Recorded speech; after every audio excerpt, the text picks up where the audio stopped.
ஸ்தோத்திரம். 5வது அதிகாரம் 3வது வசனம். அப்பொழுது அவர்கள், எபிரேயருடைய தேவன் எங்களை சந்தித்தார். நாங்கள் வனாந்திரத்தில் 3 நாள் பிரயாணம் போய் எங்கள் தேவனாகிய கர்த்தருக்கு பலியிடும்படி போகவிட வேண்டும். போகாதிருந்தால் அவர் கொள்ளை நோயும் பட்டயமும் எங்கள் மேல் வரப்பண்ணுவார் என்றார்கள். நல்ல பிதாவே, இந்த அருமையான நேரத்துக்காக நாங்கள் உம்மை ஸ்தோத்திரிக்கிறோம். கிருபையின் சன்னிதானத்திலே நாங்கள் வருகிறோம்.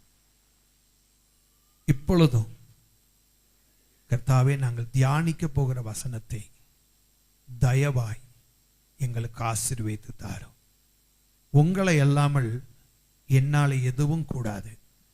நீங்க பேசலனா உங்க பிள்ளைகளுடைய இருதயத்தை ஒரு வார்த்தைகளும் தொடாது. நீங்க பேசணும் ஆண்டவரே, நீங்க பேசணும், நீங்க பேசணும். ஹல்லேலூயா. நீங்க தான் எப்பொழுதுமே எங்களுக்கு எது பிரயோஜனமானது என்பதை அறிந்து எங்களுக்கு போதிக்கிற தேவன். பிரயோஜனமானவைகளை போதிக்கிறவர் நீர் ஒருவர் மாத்திரமே. கர்த்தாவே, புல்லுள்ள இடங்களிலே மேய்த்து எங்கள் ஆத்துமாவை அமர்ந்த தண்ணீர்கள் அண்டையிலே நடத்துகிறவர். இந்த நேரத்திலும் அடிமையின் நாவை அபிஷேகம் பண்ணி அக்கினியாகிய பரிசுத்த ஆவியினாலே தொட்டு உங்க பிள்ளைகளுக்கு தேவையான வார்த்தைகளை பேச கிருபையை தார். தேவ பிரசன்னம் எங்களை ஆளுகை செய்யட்டும். உங்க பிள்ளைகளுடைய உள்ளங்களை பரிசுத்தப்படுத்தும். 30, 60, 100 பலன் கிடைக்கும். நல்ல நிலமாய் மாற்றும். இயேசுவின் நாமத்தில் பிதாவே, ஆமென், ஆமென். வாசிங்க. அப்பொழுது அவர்கள் எபிரேயருடைய தேவன் எங்களை சந்தித்தார்.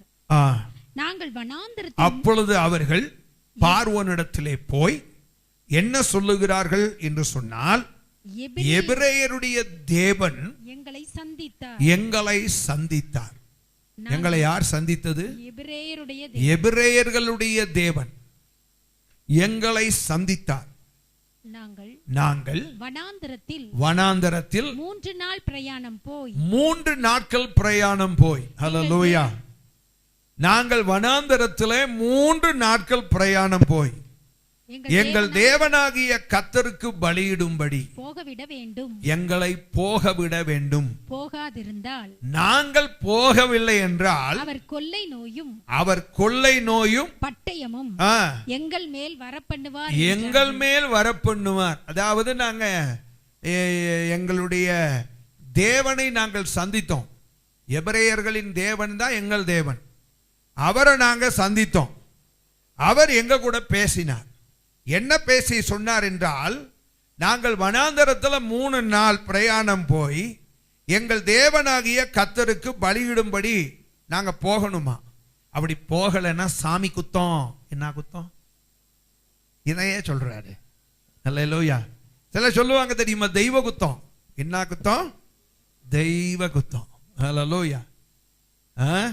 இப்ப அங்க போய் என்ன சொன்னாங்கன்னு கேட்டீங்கன்னா, எங்கள் தேவனை நாங்கள் சந்தித்தோம். எபிரேயர்களின் தேவன் எங்கள் தேவன். அவர் எங்களை சந்தித்தார். அவர் எங்களோடு பேசினார். ஆமென். சந்தித்தார், பேசினார். பேசின அவர் எங்களோடு கூட என்ன சொன்னார்னா, நாங்க எகிப்துல இருந்து புறப்பட்டு போய் 3 நாள் பிரயாணம் தூரம் புறப்பட்டு போய் அங்க போய் நாங்கள் தேவனாகிய கர்த்தருக்கு ஆராதனை செய்யணுமா. அப்படி நாங்க போகாம, எவ்வளவு நேக்கா பேசுறோம் பாருங்க. அப்படி நாங்க போகாம சோம்பேறிகளா நாங்க எகிப்திலேயே இருந்துட்டோம் வைங்க, அது எங்களுக்கு தெய்வ குத்தம் ஆயிரும். எங்களுக்கு என்ன ஆயிரும்? தெய்வ குத்தம் ஆயிரும். ஆகையினால நீங்க எங்களை என்ன செய்யணும்? அனுப்பிவிட வேண்டும் என்று சொல்லி சொன்னார். இஸ்ரவேல் ஜனங்கள் கிட்டத்தட்ட 430 வருஷம் எகிப்திலே அவர்கள் அடிமைகளா இருந்தாங்க. ரொம்ப கஷ்டப்பட வேண்டிய நிலைமைகள் ஏற்பட்டது. அவர்கள் பெருகின போது, ஆமென், அவர்கள் பெருகின போது ரொம்ப பெருக ஆரம்பிச்சிட்டாங்க. 70 பேர் தான் போனாங்க. எத்தனை பேர் போனாங்க? 70 பேர் போனாங்க. 430 வருஷம் அங்க இருந்தாங்க.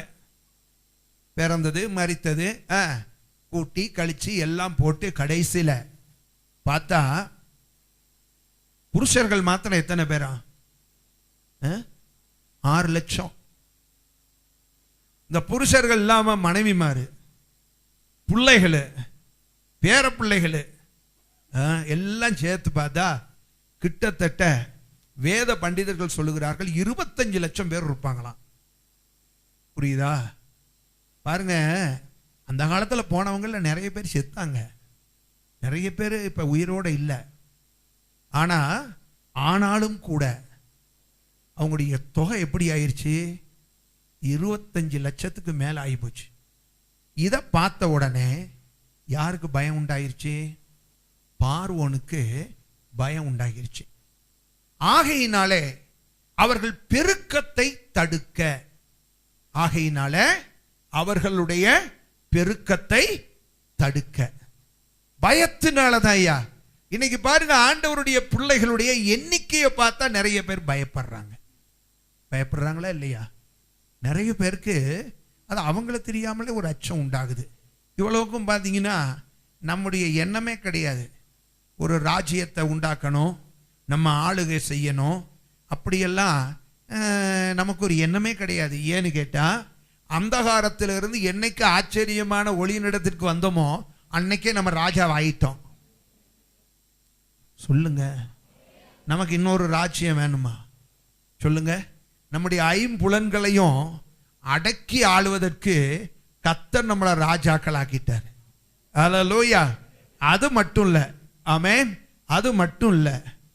பூலோகத்தில் பார்த்தீங்கன்னா ஆண்டவர் நமக்கு அதிகாரத்தை கொடுத்து, பிசாசின் மேல் அதிகாரம், வியாதிகளின் மேல் அதிகாரம், அந்தகாரங்களின் மேல் அதிகாரம், இந்த அதிகாரங்களை எல்லாம் தேவன் தம்முடைய பிள்ளைகளுக்கு கொடுத்துட்டு சொன்னாரு, விசுவாசிக்கிறவர்களால் நடக்கும் அடையாளங்கள் ஆவன. அப்ப நம்மை நாமே ஆளுகை செய்யக்கூடிய அதிகாரத்தை கர்த்தர் நமக்கு கொடுத்துட்டார். அல்லேலூயா. நீங்களும் நானும் யாரு? கூஜாக்கள் அல்ல, ராஜாக்கள். சொல்லுங்க, சத்தமா சொல்லுங்க. நாமெல்லாம் யாரு? நாமெல்லாம் யாரு? அல்லேலூயா. எங்கள் ஓட்டு எனக்கே, ஏன்னா நான் தான் ராஜா. ஆமென். என் ஓட்டு யாருக்கு? எனக்கு தான். நான் தான் ராஜா. என்னைக்கு நான் அந்தகாரத்திலிருந்து இயேசுவின் ரத்தத்தினாலே மீட்டெடுக்கப்பட்டனோ அன்னைக்கே கர்த்தர் அப்போஸ்தலனாகிய பேதுருவின் மூலமாக சொல்லப்பட்ட வார்த்தையின்படி நம்ம ராஜரீகம், ராயல் ஃபேமிலி, நாம் எல்லாரும் ராஜாக்கள் ஆயிட்டோம். இது நிறைய பேருக்கு இந்த வசனம் தெரியாததுனால பயம். புரியுதாங்க? தேவனுடைய பிள்ளைகள் பெருக ஆரம்பித்த போது அன்னைக்கு பார்வோனுக்கு பயம். இன்னைக்கு இந்தியாவில் யார் யாருக்கு இல்லாமோ பயம். நம்ம கேரண்டியா சொல்லலாம், என்னதான் பெருகினாலும் ரட்சிக்கப்பட்ட எங்களால இந்தியாவில் எந்த பிரச்சனையும் வராது. ஆமே. காரணம், நம்ம ஆராதிக்கிற தேவன் குழப்பத்துக்கு காரணர் அல்ல. நாம் ஆராதிக்கிற தேவன் சமாதானத்துக்கு காரணர். ஹல்லேலூயா. நம்ம ஆராதிக்கிற தேவன் அவர்தான் உங்களையும் என்னையும் தன்னை ஆராதிக்கும்படிக்கு தம்முடைய பிள்ளையாக உங்களையும் என்னையும் அழைத்திருக்கிறார். அழைத்தவர் எப்படியோ அழைக்கப்பட்ட நாமும் அப்படியே. ஆமென். அவரை போல நாம் இருப்பதற்காக தான் கர்த்தர் உங்களையும் என்னையும் அழைத்திருக்கிறார். விசுவாசிக்கிறீங்களா? ஆமென். அவரை போல வசனம் என்ன சொல்லி இருக்கு? உங்களை அழைத்தவர் பரிசுத்தராய் இருக்கிறது போல நீங்களும் பரிசுத்தராய் இருங்கள். ஆமென். உங்களை அழைத்தவர் சமாதானத்துக்கு காரணராய் இருக்கிறது போல நீங்களும் சமாதானத்துக்கு காரணராய் இருங்கள். நம்ம குழப்பத்துக்கு காரணமானவர்களாய் இருக்கும்படிக்கு கர்த்தர் உங்களையும் என்னையும் அழைக்கல. காரணம், நம்முடைய ஆண்டவரும் குழப்பத்திற்கு காரணமானவர் அல்ல. 2 பேர் சண்டை போட்டுக்கிட்டு இருந்தா அவருக்கு பிடிக்காதுங்க. பிலாத்துக்கும் ராயனுக்கும் இடையில குழப்பம் இருந்தாலுமே இயேசு கிறிஸ்து அந்த சமாதானமாக்கி விட்டார்ல. பைபிள் அப்படி இருக்கா இல்லையா? ஆமே. 2 துஷ்டன்கள் சமாதானம் சண்டை போட்டுக்கிட்டு இருந்தாலும் அவருக்கு பிடிக்காது. தன்னுடைய மரண நாட்களிலே அவர் சமாதானம் பண்ணி வைத்தார் அவர்கள் இருவரையும். அதுதான் நம்முடைய ஆண்டவர். அல்லேலூயா. இப்படிப்பட்ட ஆண்டவரை சொந்த இரட்சகராக ஏற்றுக்கொள்ளுகிறவர்கள் எத்தனை பேர்களோ அவர்கள் எண்ணிக்கை பெருக பெருக அவர்கள் அந்த தேசமானது ஆசீர்வதிக்கப்படும். ஆமென். எத்தனை பேர் விசுவாசிக்கிறீங்க? ஹல்லேலூயா, ஸ்தோத்திரம். ஒரு குடும்பத்தை எடுத்துக்கிடுங்களேன். ஒரு குடும்பத்தில் ரட்சிக்கப்படுகிறவர்களின் எண்ணிக்கை பெருகினால் அந்த குடும்பம் பார்த்தீங்கன்னு சொன்னா ஆசீர்வாதமா இருக்கும். ஆமென். ஆனா ரட்சிக்கப்படாத ஒரு யோனா, பின்மாற்றமாய் போன ஒரு யோனா கப்பலுக்குள்ள இருந்தா கூட அங்க ஒரு பெரிய குழப்பமா இருக்கும். அப்படிதானுங்க? ஆமென். பொருளாசை பிடித்த ஒரு ஆகான் இஸ்ரவேல் ஜனங்களுக்கு நடுவில் இருந்தா கூட ஒரு பெரிய கேடு உண்டாகும். ஆனால் ரட்சிக்கப்படுகிறவர்களின் எண்ணிக்கை ஒரு குடும்பத்தில் பெருகினால் அந்த குடும்பம் ஆசீர்வதிக்கப்படும். ரட்சிக்கப்படுகிறவர்களின் எண்ணிக்கை சபையிலே பெருகினால் அந்த சபை ஆசீர்வதிக்கப்படும். சபையில குழப்பம் இருக்காது. ஆமென். ரட்சிக்கப்படுகிறவர்களின் எண்ணிக்கை தேசத்திலே பெருகினால் தேசம் ஆசீர்வதிக்கப்படும். ஹல்லேலூயா. என்ன செய்யப்படுங்க? தேவன் அந்த தேசத்தை ஆசீர்வதிப்பார். அந்த தேசத்தை என்ன செய்வாருங்க? ஆசீர்வதிக்கிறார்.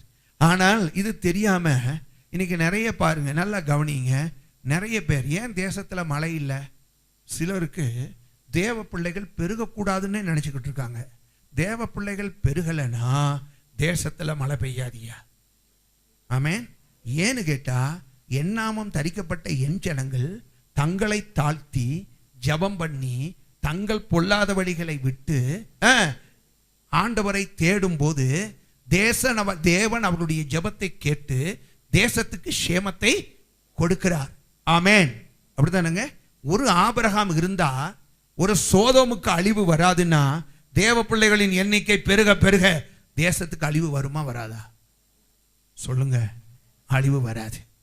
ஒரு ஆபிரகாம் இருந்தா போதுங்க, சோதோமுக்கு அழிவு வராது. கர்த்தருடைய கண்களிலே அந்த தேசத்துக்கு இரக்கம் கிடைக்கும், கிருபை கிடைக்கும். தேவனுடைய பிள்ளைகள் நாம் இப்ப ஜெபிக்க வேண்டியதெல்லாம் என்னன்னு கேட்டீங்கன்னா, நம்மை குறித்து பயப்படுகிறவர்கள் உள்ளதை உள்ளபடி நம்மளை காணக்கூடிய வகையில கர்த்தர் அவர்கள் கண்களை திறப்பாராக. ஹல்லேலூயா. அநேகருடைய கண்கள் எப்படி இருக்குன்னு சொல்லி கேட்டீங்கன்னா, நடக்கிற மனிதர்களை மரங்களை போல் காண்கிறேன் என்று சொன்ன போல இன்றைக்கு நம்மளை எல்லாம் பார்த்தா சிலருக்கு என்னன்னு தெரியல, பயம். கர்த்தர் நம்மை உள்ளபடி அவர்கள் காணக்கூடிய வகையில கர்த்தர் அவர்கள் கண்களை திறப்பாராக. ஹல்லேலூயா, ஸ்தோத்திரம். நம்மை குறித்த பயம். அந்த நாட்களிலே பாருங்க ஒரு பயம் இருந்துச்சு. யாரை குறித்த ஒரு பயம்? சொல்லுங்க. எபிரேயர்களை குறித்த ஒரு பயம். ஆகையினாலே அந்த எபிரேயர்களுடைய எண்ணிக்கை பெருகின போது அவர்களை தடுப்பதற்கு எத்தனையோ முயற்சிகளை செய்தார்கள். எத்தனையோ முயற்சிகளை பார்வோன் ராஜா பயத்துல செஞ்சான். அப்படி பண்ணிடலாமா, இப்படி பண்ணிடலாமா? இந்த எபிரேயர்களை தடுக்கிறதுக்கு அடிக்கடி மந்திரி சபை கூட்டத்தை போட்டாங்க. இதுக்கு எபிரேயர்களின் பெருக்கத்தை தடுக்க அப்படி பண்ணலாமா, இப்படி பண்ணலாமா? நர்சஸ் எல்லாத்தையும் பிடிச்சு வச்சு அவங்கள கொல்ல சொல்லிடலாமா? நைல் நதியில தூக்கி போட்டுடலாமா? அப்படி பண்ணலாமா, இப்படி பண்ணலாமா? அடிக்கடி மந்திரி சபை எதுக்கு கூடிச்சுன்னு கேட்டீங்கன்னா, எபிரேயர்களின் பெருக்கத்தை குறித்த பயத்தினாலேயே கூடியது. ஆனா என்னத்தான் அவர்கள் தடுத்தாலும் இவர்கள் பெருகி கொண்டே இருந்தார்கள். அதுதான் விசேஷம். ஆமென். ஹல்லேலூயா. அதுதான் விசேஷம். சிலர் சொல்றாங்க என்னன்னு கேட்டீங்கன்னா, நாங்கள் தேவ பிள்ளைகள் கிறிஸ்தவர்களுடைய எண்ணிக்கையை நாங்கள் குறைச்சிருவோன்னு. ஒரு காரியத்தை புரிஞ்சுக்கணும், ஒடுக்க நினைச்சா அவன் பெருகிக்கிட்டே இருப்பான். ஆமென். ஹல்லேலூயா. ராஜாஜி மூதறிஞர் ராஜாஜி ஒரு காரியத்தை சொன்னாரு. என்னன்னு கேட்டீங்கன்னா, கிறிஸ்தவன் சொரணகிட்ட அப்படியே இருந்துருன்னா உணர்வு இல்லாம அவனை அப்படியே விட்டுரு, அவனை தொல்லை பண்ணாத. தொல்லை பண்ணாம விட்டினா அவன் சூடு இல்லாம சொரணை இல்லாம உப்பு தின்னாதவன் மாதிரி சொரணகிட்டு அப்படியே இருந்து அப்படியே அழிஞ்சு போயிடுவான். அவனை போய் நீ தொட்டு அமுக்குன்னு வச்சுக்கோ, அவன் மூட்டை பூச்சி மாதிரி. அவன் மூட்டை பூச்சி மாதிரி. உன்னை தொட்டினா சிலருக்கு பார்த்தீங்கன்னா மூட்டை பூச்சை கொள்றேன்னு சொல்லிட்டு செவத்துல மூட்டை பூச்சி போய்கிட்டு இருந்து அதை பிடிச்சி அப்படியே கொண்டு போடுவான். கொண்டிருக்கீங்களா? அப்படி கொண்டிருக்கீங்கல்ல? ஆமா. மூட்டை பூச்சி செவத்துல போனா, ஏன்னா அது நைட்ல கடிக்கும். அதனால அந்த மூட்டை பூச்சி என்னன்னு கேட்டீங்கன்னா பிடிச்சி கொண்டு போடுவான். நான் என்ன சொல்றேன் கேட்டீங்கன்னா, மூட்டை பூச்சை ஒரு நாளும் கொள்ளாதீங்க, சாப்பிட்றணும் அப்படின்னு நான் சொல்லலை. கவனிங்க. அவனை மூட்டை பூச்சி என்ன செய்யணும், கொல்லணும்னு சொன்னா தண்ணியில எடுத்து அதை போட்டுனா சத்து போயிடும். அப்படி செத்து போயிருச்சுன்னா, நல்லா கவனிங்க, அப்படி செத்து போயிருச்சுன்னா அது என்ன செய்யாது, அப்படியே இன்க்ரீஸ் ஆகாது. நீங்க கையால் அதை நசுக்கி கொன்னுபுட்டேன்னு சந்தோஷப்பட்டிய, அது பார்த்தீங்கன்னா அது ரத்தத்தில் இருந்து ஒரு மூட்டைப்பூச்சியின் ரத்தத்தில் இருந்து பல மூட்டைப்பூச்சிகள் அது பெருகும். இது சில நிறைய பேருக்கு தெரியாது. அதனால தான் ராஜாஜி அன்னைக்கே சொல்லிட்டு போனார். அவர் சொன்னது யாருக்குமே கேட்கல போல. இதுக்குன்னு ஒரு மேடை போட்டு நம்ம சொல்லுவோம், ஆமே அமுக்கு நசுக்கணும்னு நினைக்காதப்பா, இது மூட்டை பூச்சப்பா, நீ அப்படியே விட்டுட்டேன்னு வச்சுக்கோ, இவன் நான் நல்லா தானே இருக்கேன், அல்லேலுயா தோத்துறோன்னு ஞாயிற்றுக்கிழமை மட்டும் கோயிலுக்கு வந்துட்டு அப்படியே போய் உணர்வு இல்லாமல் இருந்து அப்படியே நாசமாக போயிடுவான். சொல்றது புரியலையா? அப்படியே போயிடும், அவ்வளவுதான். அதனால் நான் என்ன சொல்றேன்னு கேட்டீங்கன்னா, 4 பேர் நம்மளை நசுக்கிறது நல்லது தான். அப்போ தான் நமக்கும் உணர்வு வருது. ஆமே. இல்லைன்னா நமக்கு உபவாசம் எடுக்கணும், அவங்களுக்காக ஜெபிக்கணும், இவங்களுக்காக ஜெபிக்கணும் இருக்காது. நான் இன்னும் சொல்கிறேனே, சபைகளில் உபவாச ஜெபமே இருக்காது. ஏன்னு கேட்டால், எங்களை யாரும் நசுக்கலையே, நாங்கள் நல்லா தான் இருக்கோம். நாங்கள் எப்படி இருக்கோம்? நல்லா தான் இருக்கோம். சூடு சொரணை இல்லாமல், உணர்வு இல்லாமல் அப்படியே இருக்கிறோம். நமக்கு சூட்டையும் சொரணையும் கொடுத்து இன்றைக்கு நமக்கு உபவாச ஜெபம், அந்த ஜெபம், இந்த ஜெபம் எல்லாத்தையும் நம்ம மத்தியில் உருவாக்குவது எதுன்னு கேட்டா, சொல்லு, எது? நசுக்கிறான் பாருங்க. அதனால தான் இன்னும் முறைக்கிற கேள்வி கேட்டுக்கிட்டே இருப்பேன், பதில் சொல்லிக்கிட்டே இருக்கணும். ஆமே. நசுக்குனா நம்ம பெருகுவோம். பார்வோன் நசுக்குனா இஸ்ரவேல் ஜனங்கள் பெருகினார்கள். ஆமென். நசுக்க நசுக்க பெருங்குகிறவர்கள் தான் நம்முடைய சொல்லுங்க ஜனம். இப்ப அவங்க பெருகிறத பார்த்தா இவங்களை தடுக்கவே முடியலையே. வருஷ கணக்கில் திட்டம் போடுறோம், ஏகப்பட்ட 5 ஆண்டு திட்டம் போட்டோம், ஆனாலும் இவன் எண்ணிக்கை குறைய மாட்டேங்குது. அவன் பாட்டில் பார்த்தீங்கன்னா மூட்டை பூச்சி மாதிரி இவன் பெருகிக்கிட்டே இருக்கான். இவனை இப்படியெல்லாம் ஒடுக்குன்னு ஆகாது. நம்ம ஒன்று செய்வோம், இவனை வஞ்சகமாக தான் என்ன செய்யணும்? வஞ்சகமா இவனை ஒடுக்கணும். வஞ்சகமா இவனை என்ன செய்யணும்? ஒடுக்கணும். அவன் புரிஞ்சுக்கிட்டான். இந்த நேரத்தில் தான் இஸ்ரவேல் ஜனங்கள் பார்வோனிடத்திலே சொல்லுகிறார்கள், நாங்கள் எபிரேயர்கள் தேவனை சந்தித்தோம். ஆமே. தேவன் எங்களை சந்தித்தார். சந்தித்தவர் எங்களோடு பேசினார். என்ன பேசினார் தெரியுமா? உமக்கு ஒரு மெசேஜை கன்வே பண்ண சொன்னார். ராஜாவாகிய உம்மிடத்தில் ஒரு செய்தியை கொடுக்க சொன்னார். என்ன செய்தி என்றால், நாங்கள் எபிரேயர்களாகிய நாங்கள் வனாந்தரத்தில் 3 நாள் பிரயாணம் பண்ணி போய் என்ன செய்யணுமா? தேவனாகிய கர்த்தரை ஆராதனை செய்யணும் என்று சொல்லி அவர் எங்களுக்கு சொன்னார். அப்படி நாங்கள் ஆராதனை செய்ய போகலைன்னா அவர் கொள்ளை நோய்களினாலும் பட்டயங்களினாலும் எங்களை வாதிப்பாரா. நம்ம அதான் சுருக்கமாக சொல்லிட்டேன்ல, அது எங்களுக்கு தெய்வ குத்தமாக அமைந்து விடுமா. ஆகையினாலே நாங்கள் போவதற்கு எங்களை நீர் அனுப்பிவிடும் என்று சொல்லி அங்கே சொன்னான். சரியா? அப்படி சொன்னபோது பார்வோன் கேட்டான், எபிரேயர்களின் தேவனா? அது யாரு? அவர் சொன்ன உடனே நாங்கள் அனுப்பிடணுமா? இவன் கேட்கிறான் கேள்வி, அவர் யாரு? என்ன காட்டிலும் பெரிய ராஜாவா? இவன் கேள்வி, என்னை காட்டிலும் பெரிய ராஜாவா? நிறைய பேருக்கு நம்ம ராஜாவுடைய வல்லமை பராக்கிரம் தெரியாம சீண்டி பார்க்கிறான். ஆமே. ஹல்லேலூயா. பொறுமையா இருப்பது, ஆண்டவர் பொறுமையா இருப்பது அவருடைய இயலாமை அல்ல. இயலாமை அல்ல, அவர் கரத்தை நீட்டினால். சரித்திரங்கள் நிறைய சொல்லியிருக்கு. அவர் கரத்தை நீட்டினால் ஒருத்தனாலே அதை தாங்கிக் கொள்ளவே முடியாது. எந்த அரசாங்கத்தின் வல்லமைகளாலும் அதை தாங்கிக் கொள்ளவே முடியாது. ஆமே.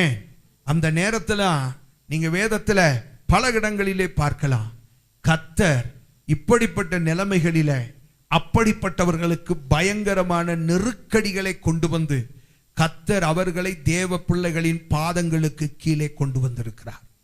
ஆமே. நீங்க கவனித்து பார்க்கணும். அவ போய் சொல்றான், ராவன் கேட்கிறான், நீங்க சொன்ன உடனே நாங்கள் அனுப்புவதற்கு அவர் யார்? என்ன கேட்கிறான்? அவர் யார் என்று சொல்லி கேட்கிறான்.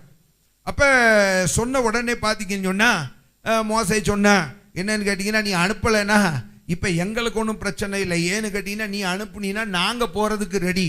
போய் எங்க ஆண்டவரை ஆராதிக்கிறதுக்கு நாங்க ஆவலோடு கூட இருக்கிறோம், நீ தடையா இருந்தீன்னா உனக்கு தான்ப்பா கேடுன்னா. அப்புறம் இல்லைங்க விட முடியாதுன்னா. அதுக்கப்புறம் உங்களுக்கு தெரியும், ஆண்டவர் 10 விதமான வாதைகளை என்ன செஞ்சாரு, அங்கே அனுப்பினார். 10 விதமான வாதைகள். அந்த வாதைகளை அனுப்பின போதெல்லாம் அவனுடைய கடினமான இருதயங்கள் சில வேளைகளில் லகுவாய் மாறியது. உடனே என்ன செஞ்சான்னு கேட்டீங்கன்னா, கடைசியில் ஒரு கன்க்ளூஷனுக்கு வந்தான், சரி அனுப்புவோம், என்ன செய்வோம், அனுப்புவோம்.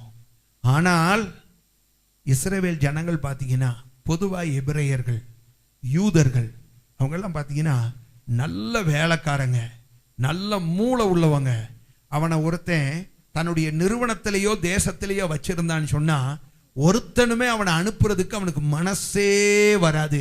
ஏன்னு கேட்டா, இன்றைக்கு நான் சொல்லுகிறேன், இன்னைக்கு ரஷ்ய தேசம் நல்லா முன்னேறி இருக்கா இல்லையா? ரஷ்ய தேசம் முன்னேறி இருக்கு. அதுக்கு காரணம் யாருன்னு கேட்டீங்கன்னா யூதன் தான். அதுக்கு காரணம் யாருங்க? ஆமா, அமெரிக்க தேசம் முன்னேறி இருக்கு. நம்ம ஆட்கள் பெருமையா சொல்லிக்கிறோம், இந்தியர்கள் அங்க பெரிய பெரிய நிலைமையில எல்லாம் இருக்கானு. பெரிய நிலைமையில இருக்கலாம், எவனோ செஞ்சு வச்ச சேர்ல இவன் போய் உட்கார்ந்து இருக்கலாம். ஆனா இவன் ஒரு சேரையும் செஞ்சதே இல்லை. அந்த சேரை செஞ்சவன் எல்லாம் பார்த்தீங்கன்னா யூதர்கள் தான், அமெரிக்க யூதர்கள். அவங்க அவ்வளவு ஞானம் உள்ளவர்கள். யாருமே அந்த யூதர்கள் தங்களிடத்திலோ தங்கள் நிறுவனத்திலோ தேசத்திலோ இருந்தால் அவர்களை வெளியிடுவதற்கு, வெளியே அனுப்புவதற்கு மனமே அவர்களுக்கு வராது. இதுதான் இவனுக்கு இருந்த பிரச்சனை. இவர்கள் பெருகுகிறார்கள் என்கிற ஒரு பயமும் உண்டு. அதே நேரத்தில் இவர்கள் பெருகுகிறார்கள் என்று இவர்களை துரத்தி விட்டால் நம்முடைய தேசம் ஒன்றுமில்லாமல் போய்விடும். காரணம், கர்த்தருடைய பிள்ளைகள் இருக்கிற தேசம் அப்படி ஆசீர்வாதமா இருக்கும். ஆமென். ஏனென்றால் அவர்களுக்கு படிப்பிலே வந்த அறிவல்ல, கர்த்தரே அவர்களின் ஞானம். ஆமென். கர்த்தரே அவர்களின் ஞானம். ஆகையினாலே இவர்களை அனுப்புறதுக்கு அவனுக்கு என்ன உண்டாகாது, மனசே வராது. ஆகையினாலே இவன் என்ன யோசிச்சு பார்த்து கடைசியில் ஒரு முடிவு கொஞ்சம், சரி அனுப்புவோம், இவங்களை இனிமேல் பலவந்தமாய் தடுத்தால், நிறுத்தினால் இவர்களுடைய பெருக்கத்தை எல்லாம் நம்மளால தடுக்க முடியுமான்னு பார்த்தீங்கன்னா முடியவே முடியாது. புரியுதா? தடுக்க தான் இவன் வீரியமா பெருகிட்டு வரான். ஒன்று செய்வோம், இவனை வஞ்சனையினால, இவனை என்ன செய்யணும், வஞ்சனையினால இவனை நம்ம கவிழ்த்து போடணும். எப்படிங்க? இதனால தான் பவுல் சொல்லுகிறார், பிசாசை குறித்து சொல்லும் போது அவன் எப்படிப்பட்டவனா, தந்திரம் உள்ளவன். என்ன சொல்றாருங்க? அவனுடைய தந்திரங்கள் நாம் அறியாதவைகள் அல்லவே, அறிஞ்சிருக்கணும். ஆமென். சொல்றது புரியுதா? அறிஞ்சிருக்கணும். பிசாசினுடைய தந்திரங்களை நாம் அறிந்திருக்க வேண்டும். அறியலைன்னு சொன்னாதான் நமக்கு பிரச்சனை. புரியுதா? நமக்கு அதனால தான் சாமி குத்தமெல்லாம் அப்பந்தான் வரும், தெய்வ குத்தம் அப்பந்தான் வரும், ஆண்டவருடைய எல்லா விதமான சாபங்களும் அப்பந்தான் வரும். தேவ பிள்ளைகளாகிய நாம் பிசாசினுடைய தந்திரங்களை அறிந்திருக்கணும். பிசாசு பேசுற நேரம் எப்பொழுதுமே பாருங்களேன், அவன் ரொம்ப ரேஷா நம்மகிட்ட மோத மாட்டான். எப்பயுமே ரொம்ப பவ்யமா அவன் அப்படித்தான் நம்மகிட்ட டீல் பண்ணுவான். யாரு? பிசாசு. இது இப்ப உள்ள பிசாசு இல்ல, ஆதியாகம பிசாசே அப்படிதான். ஆமென். என்ன? அல்லேலூயா. ஆமென். பழைய ஏற்பாட்டு பிசாசு அப்படிதான், புதிய ஏற்பாட்டு பிசாசு அதை விட ரொம்ப ஜாக்கிரதையா இருக்கான், ரொம்ப இதா இருக்கான். புரியுதா? பழைய ஏற்பாட்டில் பார்த்தீங்கன்னா ஆதியாகமத்திலே பிசாசை பாருங்களேன், அவன் தேவனால் உருவாக்கப்பட்ட மனிதன் இல்லையா? ஆதாமும் ஏவாளும் அவர்களிடத்தில் பேசும்போது எப்படி பேசுனா, நீங்கள் இந்த பழத்தை சாப்பிட்டால் உங்களை தொலைத்து விடுவேன் அப்படின்னா இவன் ஓடிப்ப இயேசுநாதர் பாதத்தில் விழுந்திருப்பான். ஆண்டவரே, ஆண்டவர் பாதத்தில் போய் விழுந்திருப்பானா இல்லையா? ஆண்டவரே நீர் சாப்பிடுவா வேணாங்கிறீரு, அவன் சாப்பிடலன்னு சொன்னா கொன்னு போடுவேங்கிறான், என்ன ஆண்டவரே பண்ண, தேவதூதர்களின் பாதுகாப்பை எங்களுக்கு தாரும் அப்படின்னு போய் விழுந்திருப்பான். இவன் அப்படியெல்லாம் போய் ஆண்டவரை நம்ம ரொம்ப ப்ரெஷர் ரொம்ப கொடுத்தா இவன் ஆண்டவர் பாதத்தில் போய் விழுந்துருவான்னு அவனுக்கு தெரியும். அதனால ஆண்டவர்கிட்ட இவன் போயிடப்படாது. தேவ சாயலிலே படைக்கப்பட்ட இவன் தேவன்கிட்ட போயிடப்படாது, தேவனுடைய பாதுகாப்பை தேடக்கூடாது, அவருடைய பாதத்தை பற்றி கொள்ளக்கூடாது என்பதற்காக பார்த்தீங்கன்னா ஆண்டவர் பேசினதை காட்டிலும் அருமையா வந்து பேசினான். எப்படி பேசினா தெரியுமா? ஆண்டவராவது ரொம்ப ரஃப் அண்ட் டஃபா பேசிட்டு போயிட்டாரு. சாப்பிடக்கூடாது, சாப்பிடுகிற நாளில் சாகவே சாவாய் அப்படின்ட்டு போயிட்டாரு. எப்படிங்க? சாப்பிடவே கூடாது, சாப்பிடுகிற நாளில் நீ சாகவே சாவாய் அப்படின்ட்டு போயிட்டாரு. இது கொஞ்சம் டஃப் தானே. சாப்பிடாம பார்த்துக்கோ, ஏன்னா என்னமாவது ஆயிரும் அப்படின்லாம் பேசினா கூட பரவாயில்ல. ஆண்டவர் ரொம்ப ரஃப் அண்ட் டஃப்பா பேசிட்டு போயிட்டாரு. ஆமென், அல்லேலூயா. ஆண்டவருடைய வார்த்தைகள் எல்லாம் ரஃப் அண்ட் டஃப்பா இருந்தாலும் அதுல தானே நித்திய ஜீவனை இருக்கு. ஆமென். ஆண்டவருடைய வார்த்தை எப்பயுமே அப்படிதாங்க. அவர் கொஞ்சம் டஃப்பான ஆள் தான், என்ன செய்ய முடியும்? அப்படிதானங்க. கொஞ்சம் பாப்பாரு, மிஞ்சி போனீங்கன்னா தொலைச்சப்படுவாரு. அவர் கொஞ்சம் ரஃப் டஃப் தான் இல்லையா? அதனால தானே சீஷர்கள் என்ன சொன்னாங்க? ஆண்டவரே, நாங்கள் யாரிடத்திலே போவோம்? நீர் பிரசங்கம் பண்றது ரொம்ப கஷ்டமா தான் இருக்கு, கை கொள்றது ரொம்ப கடினமான ஒன்று தான். ஆனாலும் கூட ரப்பா டப்பா இருக்கிற இதுக்குள்ளதான் ஆண்டவரே நித்திய ஜீவனை இருக்கு. நான் உங்களை விட்டுட்டு எங்க ஆண்டவரே போவோம்? அவன் எல்லாம் எந்திரிச்சு போன உடனே நாங்களும் போயிருவோம் நினைச்சிரா? போக மாட்டோம். ஏனென்றால் நித்திய ஜீவன் உம்முடைய ரஃப் அண்ட் டஃப்பான வார்த்தைக்குள்ளதான் ஐயா இருக்கு. ஆமென், ஆமென், ஆமென், ஹல்லேலூயா. அப்படிதானங்க. அப்ப எல்லாரும் என்ன பார்க்கணும்? எல்லாரும் என்ன பார்த்து, ஏன்னா சிலர் ஜெபம் பண்றீங்க, ஜெபம்லாம் பண்ணக்கூடாது. இப்ப கத்தரை பார்க்குற நேரம் இல்லை, கத்தர் ஏன் மூலமா தான் பேசிக்கிட்டு இருக்காரு. என்ன பார்க்குற நேரம்? கவனிங்க. அப்ப ஆண்டவர் வந்து என்ன சொன்னாரு? நீ இந்த கனியை புசிக்க கூடாது, புசிக்கிற நாளிலே நீ சாகவே சாவாய் இப்படின்னு ரொம்ப கடினமா பேசிட்டாரு. பின்னாலேயே வந்தான் ஒருத்தன்,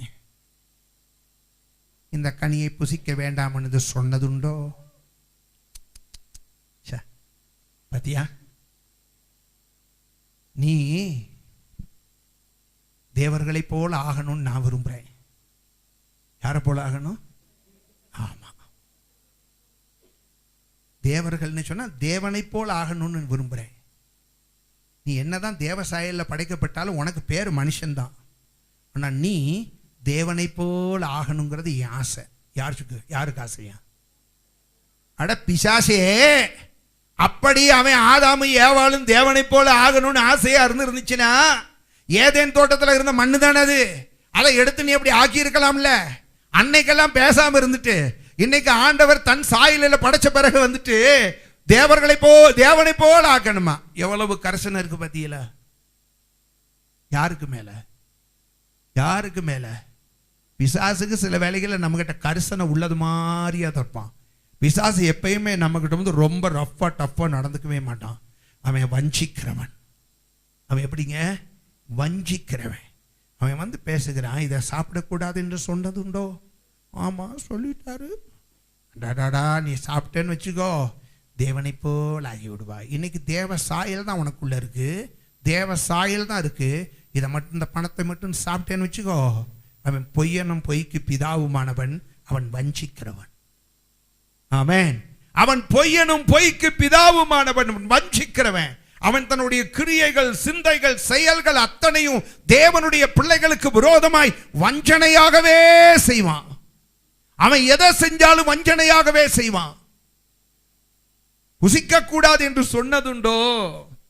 எவ்வளவு கரிசனையா வந்து கேட்கிறான். ஆமா புசிக்க கூடாதுன்னு சொன்னாரு. ஐயோ, இது எவ்வளவு பெரிய தப்பா போச்சு. நீ மட்டும் இதை புசிச்சேன்னு வச்சுக்கோ, தேவ சாயல்ல படைக்கப்பட்ட மனுஷனா இருக்க மாட்ட, நீ தேவனாகவே மாறி விடுவாயினா. இவன் பேராசை பிடிச்ச மனுஷன், மண்ணு. இந்த மண்ணுக்கு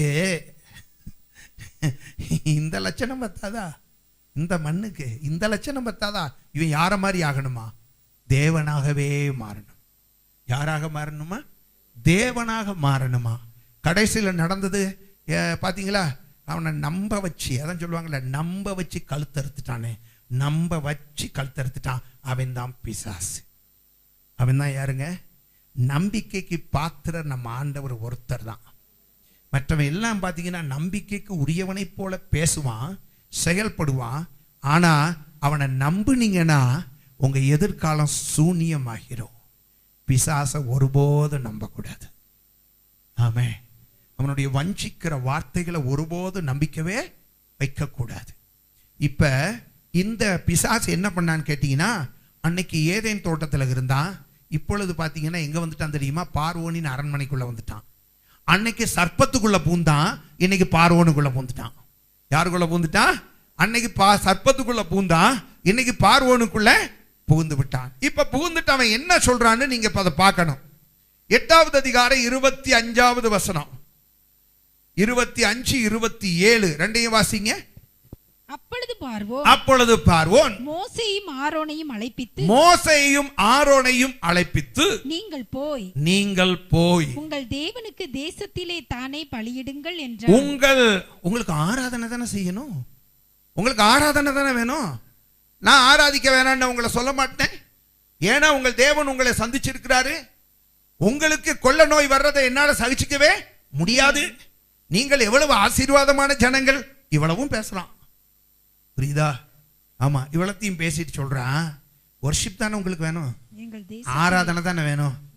நீங்க போய் நம்ம இப்ப எந்த தேசத்துல இருக்கோம்? எகிப்துல இருக்கோம்ல. எகிப்துல இருந்து ஆராதனை செய்யுங்க. போங்க போங்க போங்க, உங்களுக்கு ஆராதனை தானே வேணும்.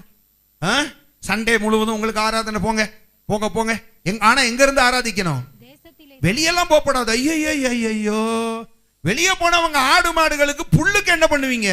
வனாந்தரத்துல கஷ்டப்பட்டு உங்க ஆடு மாடெல்லாம் செத்து போயிரும், புரியுதா?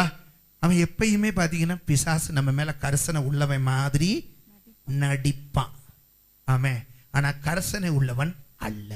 அவன் சொல்லுகிறான், நீங்க எங்க போங்க, நீங்க ஆராதிக்கணுமா ஆராதிங்க, ஆனா ஒரு கண்டிஷன், வெளியெல்லாம் உங்களை விட மாட்டேன். உங்க சாவை என்னால பார்த்துக்கிட்டு இருக்க முடியுமா? உங்க ஆடு மாடுகள் எல்லாம் சாகிறத என்னால பார்த்துக்கிட்டு இருக்க முடியுமா? ஐயோ, அந்த கொடுமையான காட்சியை நான் பார்க்கவே முடியாது, புரியுதா? நீங்கள்லாம் ஏன் ஜனம் 1 வருஷமா 2 வருஷமா 400 வருஷத்துக்கு மேல எங்க ஜனங்க இருக்கீங்க, புரியுதா? உங்களை நாங்க விடவே முடியாது. எங்க இருந்து ஆராதனை செய்யுங்க, எங்க இருந்து ஆராதனை செய்யுங்க, எங்க இருந்து ஆராதனை செய்யுங்க. ஹல்லேலூயா. எங்க இருந்து ஆராதனை செய்யுங்க? எகிப்திலே இருந்து ஆராதனை செய்யுங்கள். அதுக்கு மோசே என்ன சொன்னா? அதற்கு மோசே அப்படி செய்யத்தகாது. ஆமென். ஆண்டவரை ஆராதிக்கணும்னு சொன்னா பஸ்கா ஆட்டுக்குட்டியின் ரத்தத்தினாலே முதலாவது நாங்க மீட்கப்படணும். ஹல்லேலூயா. நாங்க எதனால மீட்கப்படணும்? நீர் சொல்லுகிற வண்ணமாய் நீர் ஆராதிப்பதற்கு எங்களுக்கு கொடுத்த வாய்ப்புக்காக ஸ்தோத்திரம். ஆனால் இங்க எகிப்துக்குள்ள இருந்தே நாங்கள் ஆராதிக்க முடியாது. நாங்களும் எங்கள் தேவனை ஆராதிக்கணும்னு சொன்னா முதலாவது நாங்கள் பஸ்கா ஆட்டுக்குட்டியின் ரத்தத்தினாலே மீட்டெடுக்கப்பட்ட பின்புதான் நாங்கள் ஆராதிக்க முடியும். அது மோசே என்ன சொன்னார்னு சொல்லுங்க பாப்போம். எங்கள் தேவனாகிய கர்த்தருக்கு நாங்கள் எகிப்தியருடைய அருவருப்பை இந்த அருவருப்புல இருந்து நாங்க முதலாவது ஆட்டுக்குட்டியின் ரத்தத்தினால மீட்கப்படணும். இந்த அருவருப்புகளோடு நாங்கள் ஆராதிக்க முடியாது. நாங்க என்ன செய்ய முடியாதுங்க? இந்த அருவருப்புகளோடு நாங்க ஆராதிக்க முடியாது. ஆராதிக்கிற நாங்க அருவருப்புகளிலிருந்து வெளியே வரணும். அதுதான் எஃபெக்டிவான வர்ஷிப். என்ன? அல்லேலூயா. எதுங்க எஃபெக்டிவான வர்ஷிப்? எது ஒரு பயனுள்ள வல்லமை உள்ள ஆராதனை? எது சும்மா கையை அசைச்சிட்டு பாடிட்டு போறது ஆராதனை அல்ல. முதலாவது அருவருப்புகளிலிருந்து வெளியே வரணும். அருவருப்புகளிலிருந்து வெளியே வந்து கர்த்தரை ஆராதிக்கணும். ஹல்லேலூயா. நாங்க இந்த எகிப்தின் அருவருப்புகளிலே இருந்து கொண்டே இன்னைக்கு அநேகர் ஆராதிக்கிறாங்க. அருவருப்பான வாழ்க்கையிலே வாழ்ந்து கொண்டிருக்கிறாங்க. பாவத்தின் மேல் ஜெயம் இல்லை, பரிசுத்தமான வாழ்க்கை இல்லை, ஆனால் அவர்கள் ஆராதித்துக் கொண்டிருக்கிறார்கள். நான் என்ன சொல்றேன் கேட்டீங்கன்னா, பரிசுத்தம் இல்லாத ஜீவியத்தோடு துணிகரமாய் யார் கர்த்தருடைய சபையிலே வந்து ஆராதித்துக் கொண்டிருக்கிறார்களோ அவர்கள் தான் இஸ்ரவேல் ஜனங்களுடைய ஜெயத்துக்கு தடையான ஆகான்கள். ஆமென். அவர்கள் தான் இஸ்ரவேல் ஜனங்களின் ஜெயத்துக்கு தடையான ஆகான்கள். இந்த ஆகான்கள் என்ன செய்யப்படணும்? கல்லெறிந்து கொல்லப்படணும். ஆமென். நான் ஆளை கல்லெறிஞ்சு கொள்ளணும்னு சொல்லல, அருவருப்புகளை கல்லெறிஞ்சு கொள்ளணும். மொத்தத்தில் சொல்ல போனா இஸ்ரவேல் ஜனங்களுக்கு நடுவில் இருந்து ஆகான் அகற்றப்பட்டது போல அருவருப்புகள் நம் நடுவில் இருந்து அகற்றப்பட்ட பின்பு கர்த்தரை ஆராதிக்கணும். ஹல்லேலூயா. அருவருப்புகள் அகற்றப்பட்ட பின்பு அருவருப்புகளோடு ஆராதிப்பதினால் ஒருவேளை ஆராதிக்கிற உங்களுக்கு அது ஒரு திருப்தியா இருக்கலாம். உங்க ஆராதனை உங்களை திருப்திப்படுத்தக்கூடாது. உங்க ஆராதனை நீங்கள் எவரை ஆராதிக்கிறீர்களோ அவரை திருப்திப்படுத்தக்கூடியதா இருக்கணும். ஹல்லேலூயா, ஸ்தோத்திரம். புத்தி மயங்கி யாரும் உட்கார்ந்து இருக்கக்கூடாது. எல்லாரும் நல்லா கவனிக்கணும். ஹல்லேலூயா, ஸ்தோத்திரம். நல்லா கவனிங்க. ஆகையினால ஆராதிப்பது எது முக்கியம் தெரியுமா? அருவருப்புகளை எல்லாம் அகற்றணையா. அருவருப்புகளை உன்னால் அகற்ற முடியாது. ஆண்டவர் தன்னுடைய ஆட்டுக்குட்டியின் ரத்தத்தினால தான் அந்த அருவருப்புகளை எல்லாம், எகிப்தின் அருவருப்புகளை எல்லாம் அவர் அகற்றணும். அந்த அருவருப்புகள் எல்லாம் அகற்றின பிறகு அவர்கள் ஆராதிக்கிற இடம் முக்கியமல்ல, அவர்கள் ஆராதிக்கிற ஜனங்கள் அருவருப்புகள் எல்லாம் அகற்றப்பட்ட ஜனங்களாய் இருப்பார்களே, ஆனால் அந்த ஆராதனை ஒரு எஃபெக்டிவா இருக்கும். ஹல்லேலூயா. அந்த ஆராதனையிலே ஏதாகிலும் சம்பவங்கள் நடக்கும். அந்த ஆராதனைகளிலே கர்த்தர் இடைப்படுவார். எபிரேயர்களின் தேவன் வனாந்தரத்திலே எபிரேயர்களோடு கூட மாத்திரமல்ல, அவர் இந்த நாளிலே எந்த ஒரு ஜனம் அருவருப்புகளை அகற்றி அப்புறப்படுத்தி ஆண்டவருடைய சன்னிதானத்திலே காத்திருக்கிறார்களோ அவர்களோடு கர்த்தர் இடைப்படுவார். ஹல்லேலூயா. ஆமென். நம்முடைய ஆராதனை எப்படி இருக்கணும் தெரியுமா? எகிப்தில் இருந்துகிட்டே ஆராதிக்கப்படாது. பாரம்பரியம் பாரம்பரியத்துக்குள்ள இருந்துகிட்டே ஆராதிக்கப்படாது. பரிசுத்தாவி இல்லைன்னா பரிசுத்தாவி இல்லாமலே இருந்துகிட்டு ஆராதிக்கப்படாது. You have to come out. வெளியில வரணும். ஆமென். நீ வெளியில வரணும். வெளியில வந்து கர்த்தரை ஆராதிக்கணும். ஹல்லேலூயா. அருவருப்புகளை எல்லாம் அகற்றி விட்டு வெளியில வந்து கர்த்தரை ஆராதிக்கணும். ஆனா அவன் என்ன தெரியுமா சொல்றான்? உனக்கு தான் ஆராதிக்கிறதுக்கு நான் வாய்ப்பு கொடுத்துட்டேன்ல, அது கூட நீ எங்க இருந்து ஆராதி. ஹல்லேலூயா. 3 வாரத்துக்கு முதல்ல ஆராதனை முடிஞ்சு போற நேரம் அநேகர் சொல்லிக்கிட்டு தான் போறாங்க. ஒரு சகோதரி என்னிடத்துல வந்து சொன்னாங்க, 3 நாள் இந்த கையை என்னால தூக்கவே முடியல. 3 நாட்கள் என் கையை என் கையை கொஞ்சம் கூட என்னால தூக்கவே முடியல. அப்படிப்பட்ட நிலைமையில வந்தேன். இங்க வந்து ஆராதித்து கொண்டிருக்கும் போது கர்த்தர் எனக்கு விடுதலையை கொடுத்தார். இந்த பாருங்க, நான் கையை நல்லா தூக்குறேன்னு போனாங்க. எஃபெக்டிவா இருக்கு நீ ஆராதனை. ஹல்லேலூயா, ஸ்தோத்திரம். ஒரு நாள் சகோதரன் ரஞ்சித் ரவிதாஸ் அவர் வந்திருக்கிறாரு. அவர் சொல்லும்போது சொன்னார், ஆராதனை, இந்த ஆராதனைக்கு வந்த போது அவர் பார்த்தீங்கன்னா அவருக்கு எப்பயுமே இடுப்புல ஒரு பெல்ட் கட்டணும். நானும் தான் கட்டியிருக்கேன். இந்த பெல்ட் இல்ல, இடுப்பு வலி பெல்ட். என்ன பெல்ட் சொல்லுங்க? ஆமா, அந்த பெல்ட் இல்லாம அவரால் எதுவுமே செய்ய முடியாது. அவரை நான் வீட்டுக்கு போயிருக்க நேரம் அவர் ஒரு சாட்சி சொன்னார்.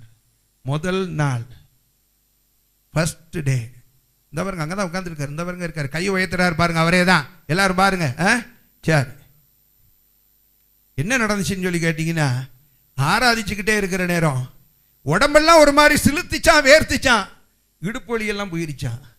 அன்னைக்கு நான் கழட்டி போட்ட பெல்ட்டை நான் இது வரைக்கும் போடலன்னாரு. அன்றைக்கே அந்த நான் சமீபத்தில் கூட கேட்டேன், அந்த பெல்ட் எங்க பிரதர்னே, அது எங்கே போச்சுன்னே தெரியாது, நான் எங்கே வச்சிருக்கேன்னு எனக்கு தெரியாதுன்னாரு. அப்படின்னா என்ன அர்த்தம்? அதை நான் இப்போ யூஸ் பண்ணலன்னு அர்த்தம். காரணம் என்னன்னு கேட்டிங்கன்னா, நம்முடைய ஆராதனைகள் எஃபெக்டிவாக இருக்கணும். ஏதாவது எஃபெக்ட் ஒவ்வொருவருடைய வாழ்க்கையில் நடந்துக்கிட்டே இருக்கணும். ஹல்லேலூயா, ஸ்தோத்திரம். ஆமென்.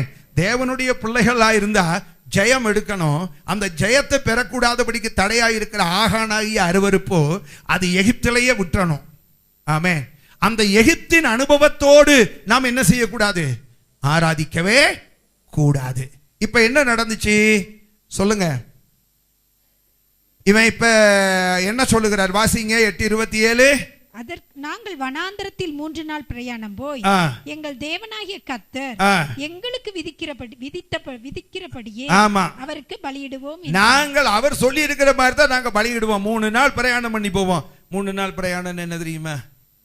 ரட்சிப்பு, பாவ மன்னிப்பு, ஞான ஸ்நானம், தேவனோட உடன்படிக்கை, இந்த 3 அனுபவம். ஆமென். ரட்சிப்பு, பாவ மன்னிப்பு, ஞானஸ்நானம், இந்த 3 உடன்படிக்கை, இது 3, இந்த 3 அனுபவமும் இல்லாம நாங்க எங்க தேவனை ஆராதிக்க முடியாது. இதான் 3 நாள். ஆமென். என்ன ஹல்லேலூயா. ஆமென். இந்த 3 அனுபவமும் இல்லாம எங்களால் என்ன செய்ய முடியாது? ஆராதிக்க முடியாது. நீர் என்ன சொல்லுகிறீர்னு சொன்னா, ராஜாவே, எகிப்தின் இந்த அருவருப்போடு உட்கார்ந்து இந்த எக்ஸ்பீரியன்ஸ் எல்லாம் ஒண்ணு வேணாம். மனம் திரும்புதலும் வேணாம், பாவ மன்னிப்பும் வேணாம், தேவனோடு உடன்படிக்கை செய்கிற உடன்படிக்கையும் வேணாம். நீ சும்மா என்ன வந்து பேர் கிறிஸ்தவனை ஆராதிக்கிற சொல்ற மாதிரி நீர் என்ன ஆராதிக்க சொல்லப்படாது. ஆமே, நாங்க ஆவியோடும் உண்மையோடும் ஆராதிக்க விரும்புகிறோம். ஹல்லேலூயா. கர்த்தர் எதிர்பார்க்கிற ஆராதனை அந்த ஆராதனை தான். அப்படிப்பட்ட ஆராதனைகள் நடக்கும் போது ஏதாகிலும் நடக்கும். ஆமென். ஹல்லேலூயா. ஏதாகிலும் சம்பவங்கள் நடக்கும். ஆமென். கர்த்தர் சரீரத்திலேயோ ஆத்துமாவிலேயோ ஆவியிலேயோ உன் பொருளாதாரத்திலேயோ உனக்கு ஒரு விடுதலையை இயேசுவின் நாமத்தினாலே கட்டளையிடுவார். ஹல்லேலூயா, ஸ்தோத்திரம். ஆகையினாலதான் பரிசுத்தவான்கள் எகிப்தின் ஜனங்களோடு அல்ல, பரிசுத்தவான்களோடு சேர்ந்து நீங்களும் நானும் ஆராதிக்கணும். ஆமென். இவனுக்கு தெரிஞ்சு போச்சு, ராஜா இது பிசாசு பூந்திருக்கு. ஆமென். அன்னைக்கு சர்ப்பத்துக்குள்ள பூந்தது, இன்னைக்கு எகிப்தின் ராஜாக்குள்ள பூந்துருச்சு. அவன் சொல்லிட்டான், நோ, அதுக்கு சான்ஸே இல்லை, நாங்க 3 நாள் தூரத்துல போய் தான் நாங்கள் ஆராதிப்போம். அதுல ரொம்ப உறுதியா இருந்தான். ஹல்லேலூயா. ஆராதனைக்குள்ள வர்றதுக்கு முத எல்லா எகிப்தின் அனுபவங்களையும் நாம் என்ன செய்யணும் சொல்லுங்க, அகற்றிட்டு அதுக்கப்புறம் தான் ஆராதனைக்குள்ளேயே வரணும். ஆமென். ஹல்லேலூயா. நேத்து செஞ்ச பாவத்தோட வந்துடக்கூடாது, நேத்து ஒட்டுன பாவத்தோட வந்துடக்கூடாது. பரிசுத்தமாக்கிக்கிட்டு தான் பலிபீடத்துக்கு வரணும். ஹல்லேலூயா, ஸ்தோத்திரம். சொல்றது புரியுதா? ஏன்னா நம்மிலே நம் குடும்பத்திலே கூடி வந்திருக்கிற நமக்குள்ளே கர்த்தர் எதையாகிலும் செய்யணும். ஹல்லேலூயா. கர்த்தருடைய காயப்பட்ட கரத்தின் ஆசீர்வாதங்கள் நமக்கு நடுவிலே கடந்து வரணும். அதற்கு தேவை எதுவென்று சொன்னால் எகிப்தின் அருவருப்புகள் எல்லாவற்றையும் அகற்றி விட்டு தான் நாங்க ஆராதிப்போம். 8:28 ஜேம்ஸ். அப்பொழுது பார்வோன், இங்க கவனி, அப்பொழுது பார்வோன், நீங்கள் உங்கள் தேவனாகிய கர்த்தருக்கு வனாந்திரத்தில் பலியிடும்படிக்கு நான் உங்களை போக விடுவேன். சரி, நான் உங்களை விடுறேன். சாமி குத்தோங்கிறீங்க, சரி போங்க. ஆனாலும் நீங்கள் அதிக தூரமாய் போக வேண்டாம். ஆனாலும் நீங்க ரொம்ப தூரம்லாம் போக வேணாம். என்ன செய்ய வேணாம்? ஆமா, இவன் பாருங்க சொல்றான், நீங்க அங்க போயிட்டீங்கன்னு வைங்க, ரொம்ப தூரம் போயிட்டீங்கன்னு வைங்க, ஆடு மாடுக்கு அந்தந்த நேரம் சாகாரம் போட வேண்டாம், ரொம்ப எல்லாம் போக வேணாம், போங்க. ஆனா 3 நாள்லாம் வேணாம். ஆமா, ஏன் ஒரு நாள் பத்தாதா? 8 விட்டு தானே வெளியே போயிருந்து ஆராதிக்கணும். ஜஸ்ட் 1 டே. அதாவது ரட்சிப்பு மட்டும் உனக்கு போதும். ஆமென். என்ன வேணும் உனக்கு? எது போதும்? ரட்சிப்பு மட்டும் போதும். ரொம்ப ஆமா, சும்மா ஒரு நாள் பத்தாதாக்கும். வாரத்துல அநேகர் உங்களை இப்படிதான் பிடிச்சி வச்சிருக்கான் பிசாசு. ஒரு நாள் பத்தாதாக்கும். ஞாயிற்றுக்கிழமை ஆராதனை மட்டும் போயிட்டு வந்தா பத்தாதாக்கும். வெள்ளிக்கிழமை காலையில ஃபாஸ்டிங் பிரேயருக்கு போகணுமாக்கும். இதெல்லாம் எதுக்கு? யாரெல்லாம் இதுக்கு கட்டடிக்கிறீங்களோ பிசாசு கையில உங்க கால் அகப்பட்டுக்கிட்டு இருக்கு. நல்லா நீங்க புரிஞ்சுக்கணும், பிசாசு கையில உங்க கால் அகப்பட்டிருக்கு. அதனாலதான் அவன் சொல்றான், ஒரு நாள் தூரம் போதும். எதுக்கு ரொம்ப தூரம்லாம் வேண்டாம். நீங்க ரொம்ப தூரம் போயிட்டீங்கன்னா உங்க மாடை கவனிக்கிறது யாரு? நீங்க வெள்ளிக்கிழமையும் ஃபாஸ்டிங்க்கு போனீங்கன்னு சொன்னா உங்க கடையை திறக்கிறது யாரு?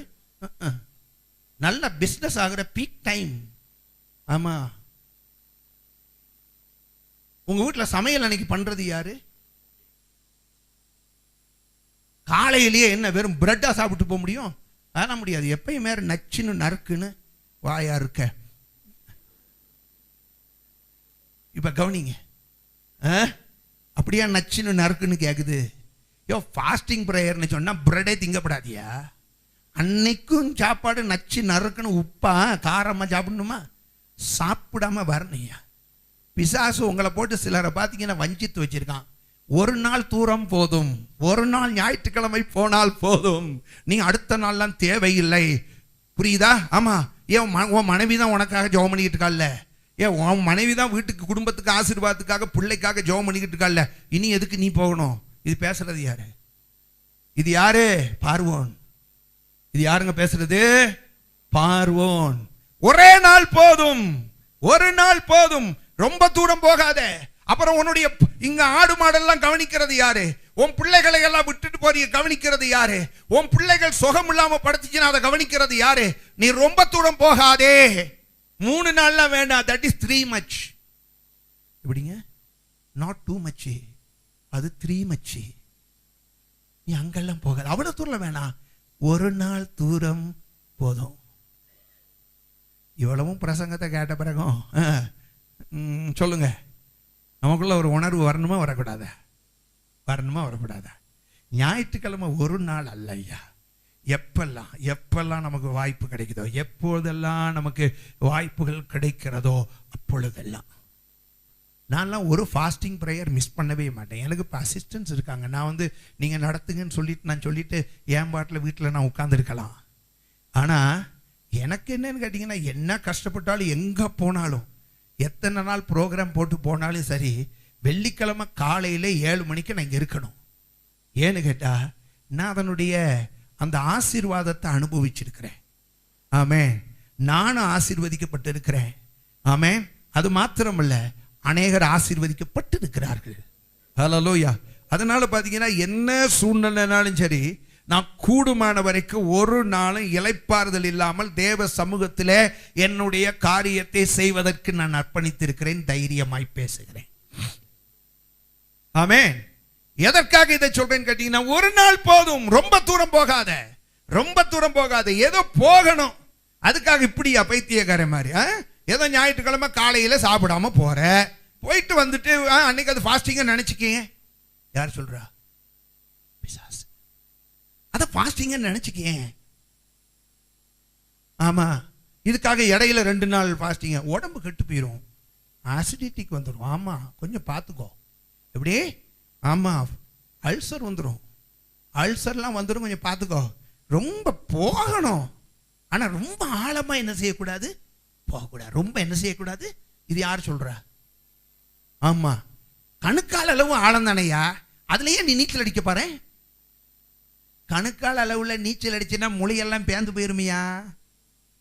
கணுக்கால் அளவுல அடிக்கப்படாது. நீச்சல் அளவு ஆழம்னு ஒரு ஆழம் இருக்கு, அந்த ஆழத்துக்குள்ள நம்ம போகணும்.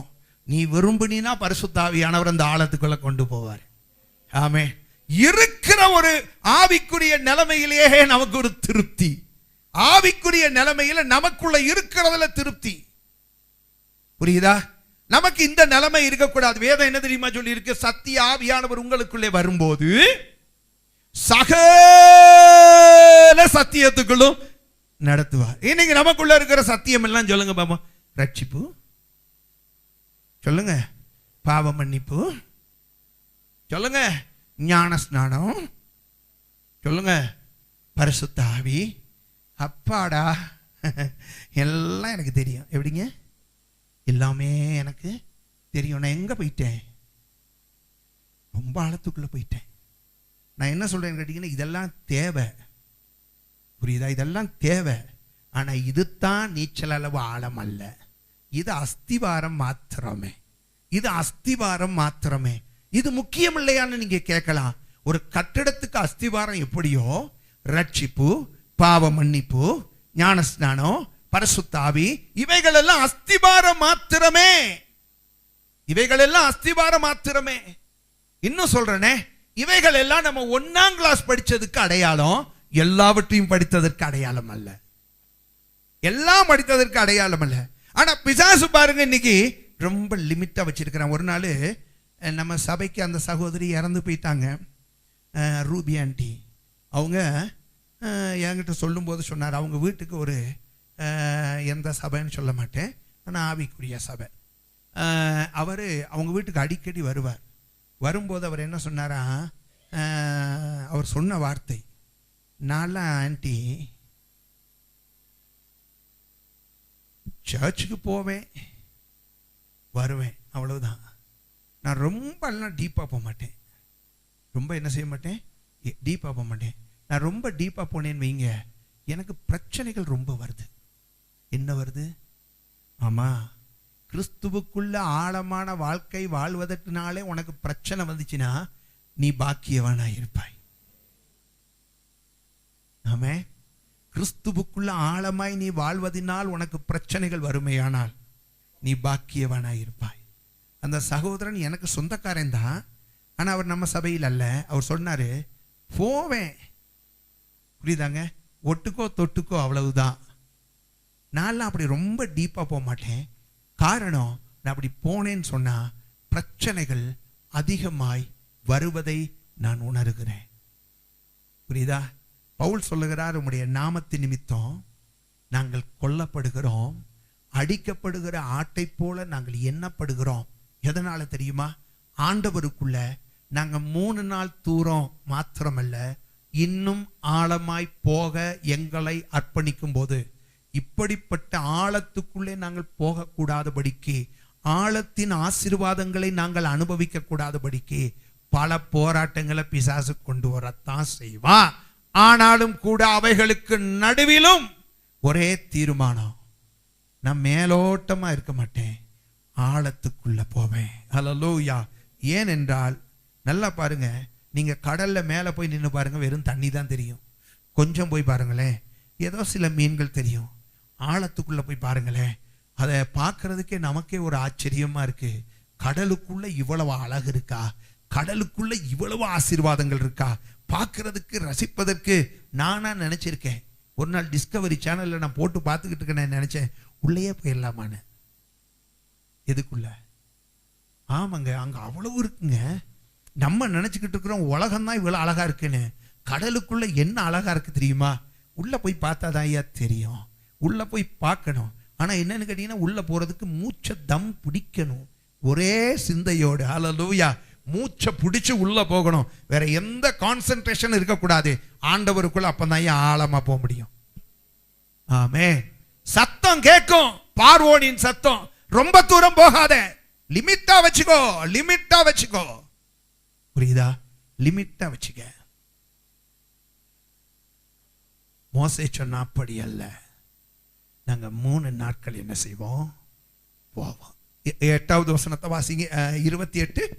அப்பொழுது பார்வோன், நீங்கள் உங்கள் தேவனாகிய கர்த்தருக்கு வனாந்திரத்தில் பலியிடும்படிக்கு நான் உங்களை போக விடுவேன். ஆனாலும் நீங்கள் அதிக தூரமாய் போக வேண்டாம். அதிக தூரமா நீ போவேனா? நீ அதிக தூரமா போயிட்டேன்னு வச்சுக்கோ, அப்புறம் உலகத்தை அனுபவிக்க முடியாது. என்ன செய்ய முடியாது? என்ன அழகான உலகம் தெரியுமா? பக்கத்துல போனீங்கன்னா அப்பப்ப என்ன செய்யலாம்? ஞாயிற்றுக்கிழமை அங்கேயும் போயிடலாம், திங்கக்கிழமை இங்கேயும் வந்துடலாம். ஆமா, ஆராதனை முடிஞ்ச உடனே வந்து சீரியல் பார்க்கலாம். நீ ரொம்ப ஆழமா போயிட்டேன்னு நீ திரும்பி வரக்குள்ள சீரியல் முடிஞ்சு போயிடும். ஆமா, பார்க்கலாம் முடியாது. அதனால நீ என்ன செய்யணும்னு கேட்டீங்கன்னா, ரொம்ப ஆழமா போகக்கூடாது. பக்கத்துல போனீன்னு சொன்னா அடிக்கடி என்ன செய்யலாம் சொல்லுங்க? ஊறுகாய் தொட்ட மாதிரி, ஊறுகாவை தொட்ட மாதிரி எகிப்து அப்பப்ப தொட்டு நக்கிக்கலாம். புரியுதா? அப்பப்ப என்ன செய்யலாம்? இன்னைக்கு அநேக கிறிஸ்தவங்க அப்படிதான் இருக்காங்க. ஆழத்துக்குள்ள போறதில்லை, உள்ளே போறதில்லை. அப்பப்ப எங்க இருக்கிறாங்கன்னு கேட்டீங்கன்னா, அவங்க கேட் ஆன் த வால். புரியுதா? மதில் மேல சுவரா இருந்துகிட்டு ஞாயிற்றுக்கிழமையான இந்த பக்கம் இறங்கிடுறாங்க, திங்கக்கிழமையான அந்த பக்கம் இறங்கிடுறான். புரியுதா? இங்க வந்தாலும் பாத்தீங்கன்னா ஆழத்துக்குள்ள போய் பார்க்கறான், அங்க போனாலும் பாத்தீங்கன்னா சமுத்திரத்தின் எல்லையவே தொட்டு வந்துடுறான்.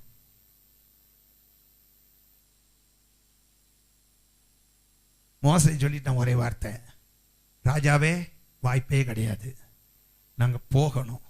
எங்க போகணும்? அடிக்கடி எங்களுக்கு எகிப்துக்கு வந்துட்டுலாம் போய்கிட்டு இருந்தா எங்களால் ஆராதிக்க முடியாது. நாங்க எகிப்தை விட்டுட்டே 3 நாள் தூரம் போகணும். அல்லேலூயா, ஆமென். சரி, இப்ப ராஜா என்ன சொன்னாருன்னு பார்ப்போம். வாசிங்க 10வது அதிகாரம் 11வது வசனம். அப்படி வேண்டாம், புருஷராகிய நீங்கள் போ. இப்ப என்ன தெரியுமா சொல்றாரு? அப்படி வேண்டாம் சொல்லுங்க. இப்ப என்ன சொல்றாருன்னு கேட்டீங்கன்னா, சரி போறியா, சரி போங்க போங்க, 3 நாள் என்ன போயிட்டு வாங்க போயிட்டு வாங்க போயிட்டு வாங்க. உங்கள்கிட்ட என்ன சொன்னாலும் நல்லதுக்கு தான் நான் சொல்றேன். புரியுதா? உங்களை நான் அனுப்புறதுனால எனக்கு ஒன்றும் இல்லை, 3 நாள் அனுப்புறதுனால எனக்கு என்ன பிரச்சனை இருக்கு? நான் உங்களை நல்லதுக்கு சொல்றேன். புரியுதா? அடிக்கடி நீங்க எகிப்துக்கு வந்து போக இருக்கலாம். புரியுதா? ஆமா, எகிப்துக்கு வந்து போய் இருக்கலாம். ஆகையினால நீ என்ன செய்ய வேண்டாம், தூரம் போக வேண்டாம், நல்லதுக்கு சொல்றேன். நீங்க போவேன்னு அடம் பிடிக்கிறீங்க. உங்களை பார்த்தா எனக்கு பாவமா இருக்கு. எப்படி இருக்கு? உன் பிள்ளைகள்லாம் வனாந்தரத்தில் என்ன கஷ்டப்படும் தெரியுமா? உங்களை பார்த்தா பாவமா இருக்கு, ஆனாலும் அடம் பிடிக்கிறதுனால ஒண்ணு செய்றேன். போங்க, புருஷர்கள் மாத்திரம் போய் என்ன செய்யுங்க? புருஷராகிய நீங்கள் போய் கர்த்தருக்கு ஆராதனை செய்யுங்கள். மனைவி ஞாயிற்றுக்கிழமை காலையில தான் சண்டை போட்டு கோயிலுக்கு போடாம கிட்டான். ஆமா, இது எப்ப நடந்துச்சுன்னு கேட்டீங்கன்னா சனிக்கிழமை நைட்டு ஞாயிற்றுக்கிழமை காலையில. புரியுதா? புருஷர் மட்டும் வந்திருக்காரு, இல்லாட்டி மனைவி மட்டும் வருவாங்க. புருஷருங்க அது ஏன் பாஸ்டர் கேட்குறீங்க, அது சண்டை போட்டு இன்னைக்கு கோயிலுக்கு வரமாட்டேன்ட்டார் பாஸ்டர். பிள்ளைகள் எங்க? பிள்ளைகளா பாஸ்டர்? அதையும் பாஸ்டர் கூப்பிட்டாலும் வர மாட்டேங்குது. என்ன செய்ய மாட்டேங்குது? கூப்பிட்டேன் பாஸ்டர் வர மாட்டேங்குது. ஆராதனைக்கு வந்தா பிள்ளைகளோட வரணும், இல்லைன்னா உன் பிள்ளைய பார்வன் கையில பலியா கொடுத்துட்டு வந்திருக்கன்னு அர்த்தம். யார் கையில? ஆமா, யார் கையில ஒப்படைச்சிட்டு வரக்கூடாது? பார்வன் கையில ஒப்படைக்க கூடாது. ஆமே, நிறைய பேர் அப்படிதான் பிள்ளைகளை பார்வன் கையில ஒப்படைச்சிட்டு வந்திருக்காங்க. நாளைக்கு பாருங்க, உங்க பிள்ளைகள் எகிப்தின் சகல கலையிலையும் வல்லவராக இருப்பாங்க. உலகத்தின் சகல காரியங்களும் உங்க பிள்ளைகள் கில்லாடிகளா இருப்பாங்க. அதை தான் சொல்றேன். நீங்க உடனே மோசையை நினைச்சுக்கிட்டு இருக்கப்படாது. சகல கலையும் கற்று தேர்ந்து, நான் அதை சொல்ல வரல. உலகத்தின் சகல காரியங்களிலும் உங்க பிள்ளைகள் ரொம்ப கில்லாடிகளா இருப்பாங்க. பிள்ளைகளை அழைச்சிட்டு வராம சர்ச்சுக்கு நம்ம வரவே கூடாது. ஆராதனைக்கு போறோம்னா எப்படி வரணும் சொல்லுங்க? எப்படி வரணும்? ஏன்னு கேட்டா இதுல புரிஞ்சுக்கணும். அவன் என்ன தெரியுமா சொல்றான்? புருஷர்கள் மாத்திரம் போங்க, பிள்ளைகள் எல்லாம் எகிப்திலேயே இருக்கட்டும். பிள்ளைகள் எல்லாம் எங்க இருக்கட்டும்? எகிப்திலேயே இருக்கட்டும். அவங்க ஆராதிக்க போக வேண்டாம். அவங்க சும்மா ஆராதனைக்கு. பிள்ளைகளுக்கு என்னையா புரியும்? அதெல்லாம் வேண்டாம். நான் என்ன சொன்னேன் கேட்டீங்கன்னா, ஒண்ணுமே புரியாட்டியும் சரி பிள்ளைய எங்க கூட்டு வந்துடணும். ஆமே, ஒண்ணுமே உங்க பிள்ளைகளுக்கு புரியவே வேண்டாங்க. ஒன்னும் புரிய வேண்டாம். புரியறதுக்கு ஒரு காலம் இருக்கு. பால் குடி மறந்த உடனேயே தேவ சமூகத்துல கொண்டு போய் அண்ணால் தேவ சமூகத்துல பிள்ளைய கொண்டு போய் வைத்தாள். அது எதிர்காலத்துல ஒரு பெரிய தீர்க்கதரிசியா மாறிச்சு. பிள்ளைகள் ஆலயத்துக்கு வந்தா தேவனுக்கு பிரயோஜனப்படுகிற தீர்க்கதரிசிகளா மாறும். இல்லைன்னு சொன்னா ஏழியின் பிள்ளைகளாய் மாறும். நல்லா பார்த்துக்குங்க. பிள்ளைகள் தேவ சமூகத்தில் இருக்கணும். எங்க இருக்கணும்? அப்படித்தானே சரண்? அப்படித்தானடா?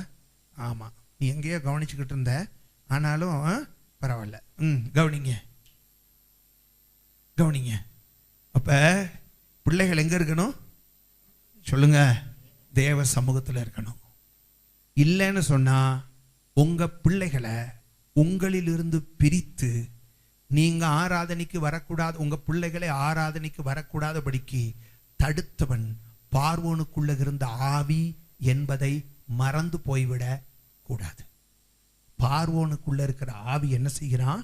தடுத்து நிறுத்துகிறான். என்ன செய்கிறான்? நிறுத்துகிறான். நம்ம பிள்ளைகள் இல்லாம சகோதரி மட்டும் வேற வழி இல்லை. சிலர் பார்த்தீங்கன்னா பார்வோன் கையில் ஆகப்பட்டுக்கிட்டு இருக்காங்க புருஷன்மாரு, சில மனைவிமார் ஆகப்பட்டுக்கிட்டு இருக்காங்க.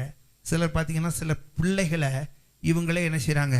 பிள்ளைகள் பாஸ்டர் அவன் காலையிலேயே 7 மணிக்கு இருந்த பாஸ்டர் அவன் தூங்கிக்கிட்டு இருப்பானா பாஸ்டர், அதனால நான் பார்வோன் கையிலேயே கொடுத்து தொட்டிலாட்ட சொல்லிட்டு வந்துடுவேன் பாஸ்டர். பார்வோன் தொட்டிலாட்டிக்கிட்டு இருக்காரு.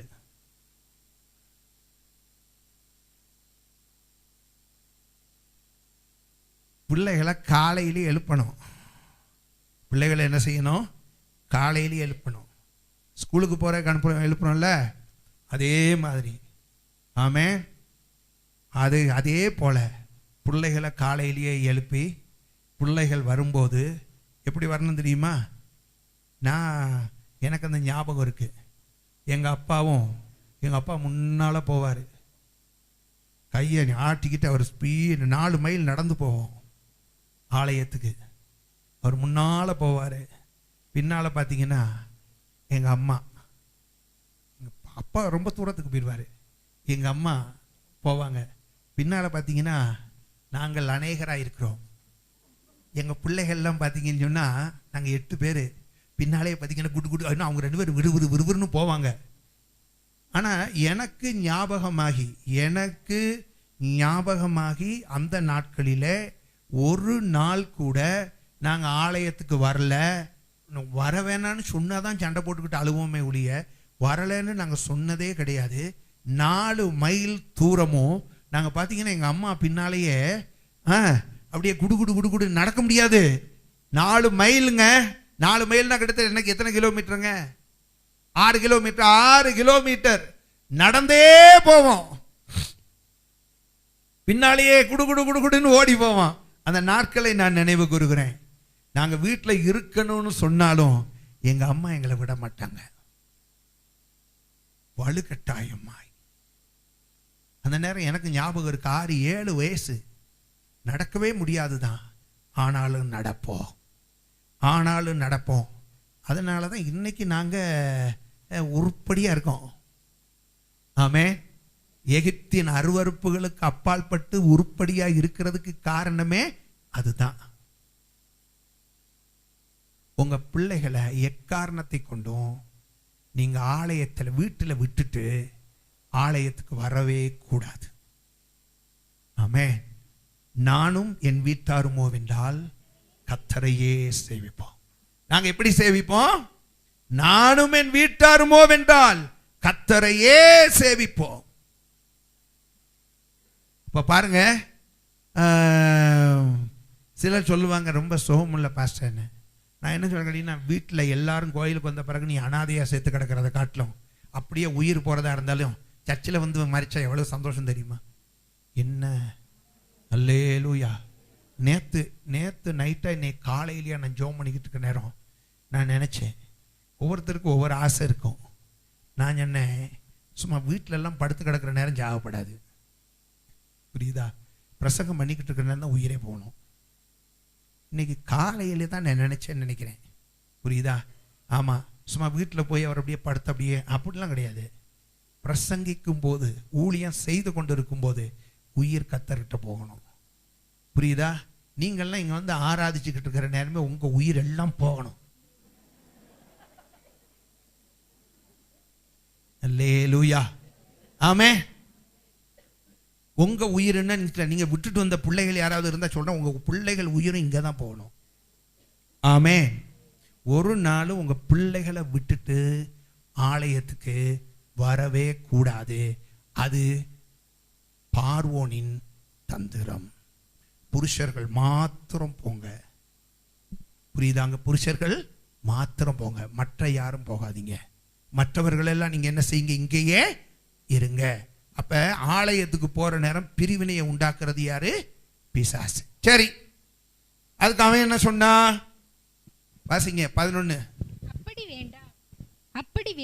அப்படி வேண்டாம், புருஷராகிய நீங்கள் போய் கர்த்தருக்கு ஆராதனை செய்யுங்கள், இதுதானே நீங்கள் விரும்பி கேட்டது என்று சொன்னான். அவர்கள் பார்வோன் சமூகத்தில் நின்று துரத்தி விடப்பட்டார்கள். ஆமா, அவங்க அடம் பிடிச்சுக்கிட்டே இருந்தாங்க. அதெல்லாம் முடியாது, நாங்க எல்லாரும் தான் போவோன்னு. உடனே அவன் கூப்பிட்டான். யார? தன்னுடைய பாதுகாவலர்களை கூப்பிட்டு மோசையும் ஆரோனையும். பாவம், புரியுதா? கர்த்தருடைய வாயாக அங்க போய் இருந்து அவர்கள் துரத்தி விடப்பட்டார்கள். அவர்கள் என்ன செய்யப்பட்டார்கள்? துரத்தி விடப்பட்டார்கள். துரத்தி விடப்பட்ட பின்பு அவன் போயிட்டாங்க. போயிட்டு சும்மா இல்ல. 24வது வசனம். அப்பொழுது பார்வோன் மோசேயை அழைப்பித்து, நீங்கள் போய் கர்த்தருக்கு ஆராதனை செய்யுங்கள். நீங்கள் போய் கர்த்தருக்கு. இது என்னன்னு கேட்டீங்கன்னா, துரத்தி விட்ட உடனே அடுத்த வாதம் வந்துருச்சு. ஆண்டவர் என்னன்னு கேட்டீங்கன்னா, அவருக்கு வந்துருச்சு, என் ஊழியக்காரனை நாயை துரத்துற மாதிரியா துரத்துற, இப்ப பாரு உன்னை நான் என்ன பண்றேன்னு அப்படின்னு சொல்லிட்டு வாதை அனுப்பி விட்டாரு. எந்த வேகமா துரத்தி விட்டானோ அந்த வேகமா ஆட்களை அனுப்பிட்டான். ஆட்களை அனுப்பி விட்டு ஆரோன் மோசே 2 பேரும் வாங்கப்பா, வாங்க வாங்க வாங்க வாங்க, நாங்க ஆண்டவருக்கு விரோதமா பாவம் செஞ்சிட்டோம், ஏதோ அந்த நேரம் கோபத்துல ஏதோ பேசிவிட்டேன் அப்படின்னு சொல்லிட்டு இப்ப என்ன பண்றான்னு கேட்டீங்கன்னா, நீங்கள் போய் கர்த்தருக்கு ஆராதனை. ஆமா, நீங்க போங்க போங்க போங்க போங்க. தாங்க முடியலையா? தாங்கவே முடியல. இப்ப ஏன்னா என்ன தொல்லை? இப்ப வெட்டுக்கிளிகள். இப்ப என்ன தொல்லை? வெட்டுக்கிளி. எகிப்து தேசம் முழுவதும் பரம்பி. புரியுதா? குழம்ப திறந்தா அதுக்குள்ள வெட்டுக்கிளி. கொட்டாய் விடுறதுக்கு வாயை பொழந்தா உள்ள போயிருது.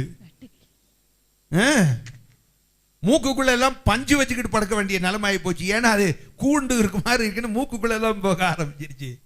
நிம்மதியே கிடையாது. 1 நாள் 2 நாள் அவன் ட்ரை பண்ணி பார்த்தா ஒன்னும் ஆகல. கர்த்தர் ஒரு வாதையை அனுப்பிட்டா எவனாலையும் நிறுத்த முடியாது. கர்த்தர் ஒருவனை சந்திக்கணும்னு நினைச்சு ஒரு வாதையை அனுப்பினா அதுல இருந்து எவனாலும் எஸ்கேப் ஆக முடியாது. ஒரே மார்க்கம் என்னன்னு கேட்டீங்கன்னா, சரண்டர். ஆண்டவரே தப்பு பண்ணிட்டப்பான்னு சரண்டர் ஆனா தான் ஒரு விடுதலை. இப்ப என்ன நடந்துச்சு? உங்கள் ஆடுகளும் உங்கள் மாடுகளும் மாத்திரம் நிறுத்தப்பட வேண்டும். இப்ப பாருங்க, அவன் பயங்கரமான ஆளு. இப்ப அடுத்து சொல்றான், உங்க நல்லதுக்கு என்னதான் சொன்னாலும் அவன் தான் சொல்லியிருப்பான்னு நினைக்கிறேன். நம்ம சொல்றது நல்லதுக்கு காலமே இல்லப்பா, நான் நல்லதா சொல்றேன், நீங்க மட்டும் போங்க, புருஷன் மட்டும் போகட்டும்னு அடம் பிடிக்கிறீங்களே. பெண்கள் பாவம்பா, பெண்கள் பலவீன பாண்டம்பா. யாருக்கு? பலவீன பாண்டோன்னு காரணத்தை சொல்லி ஆராதனைக்கு வராம இருக்கப்படாது. அதிகாலையில் எழுந்து ஜெபிக்காம இருக்கப்படாது.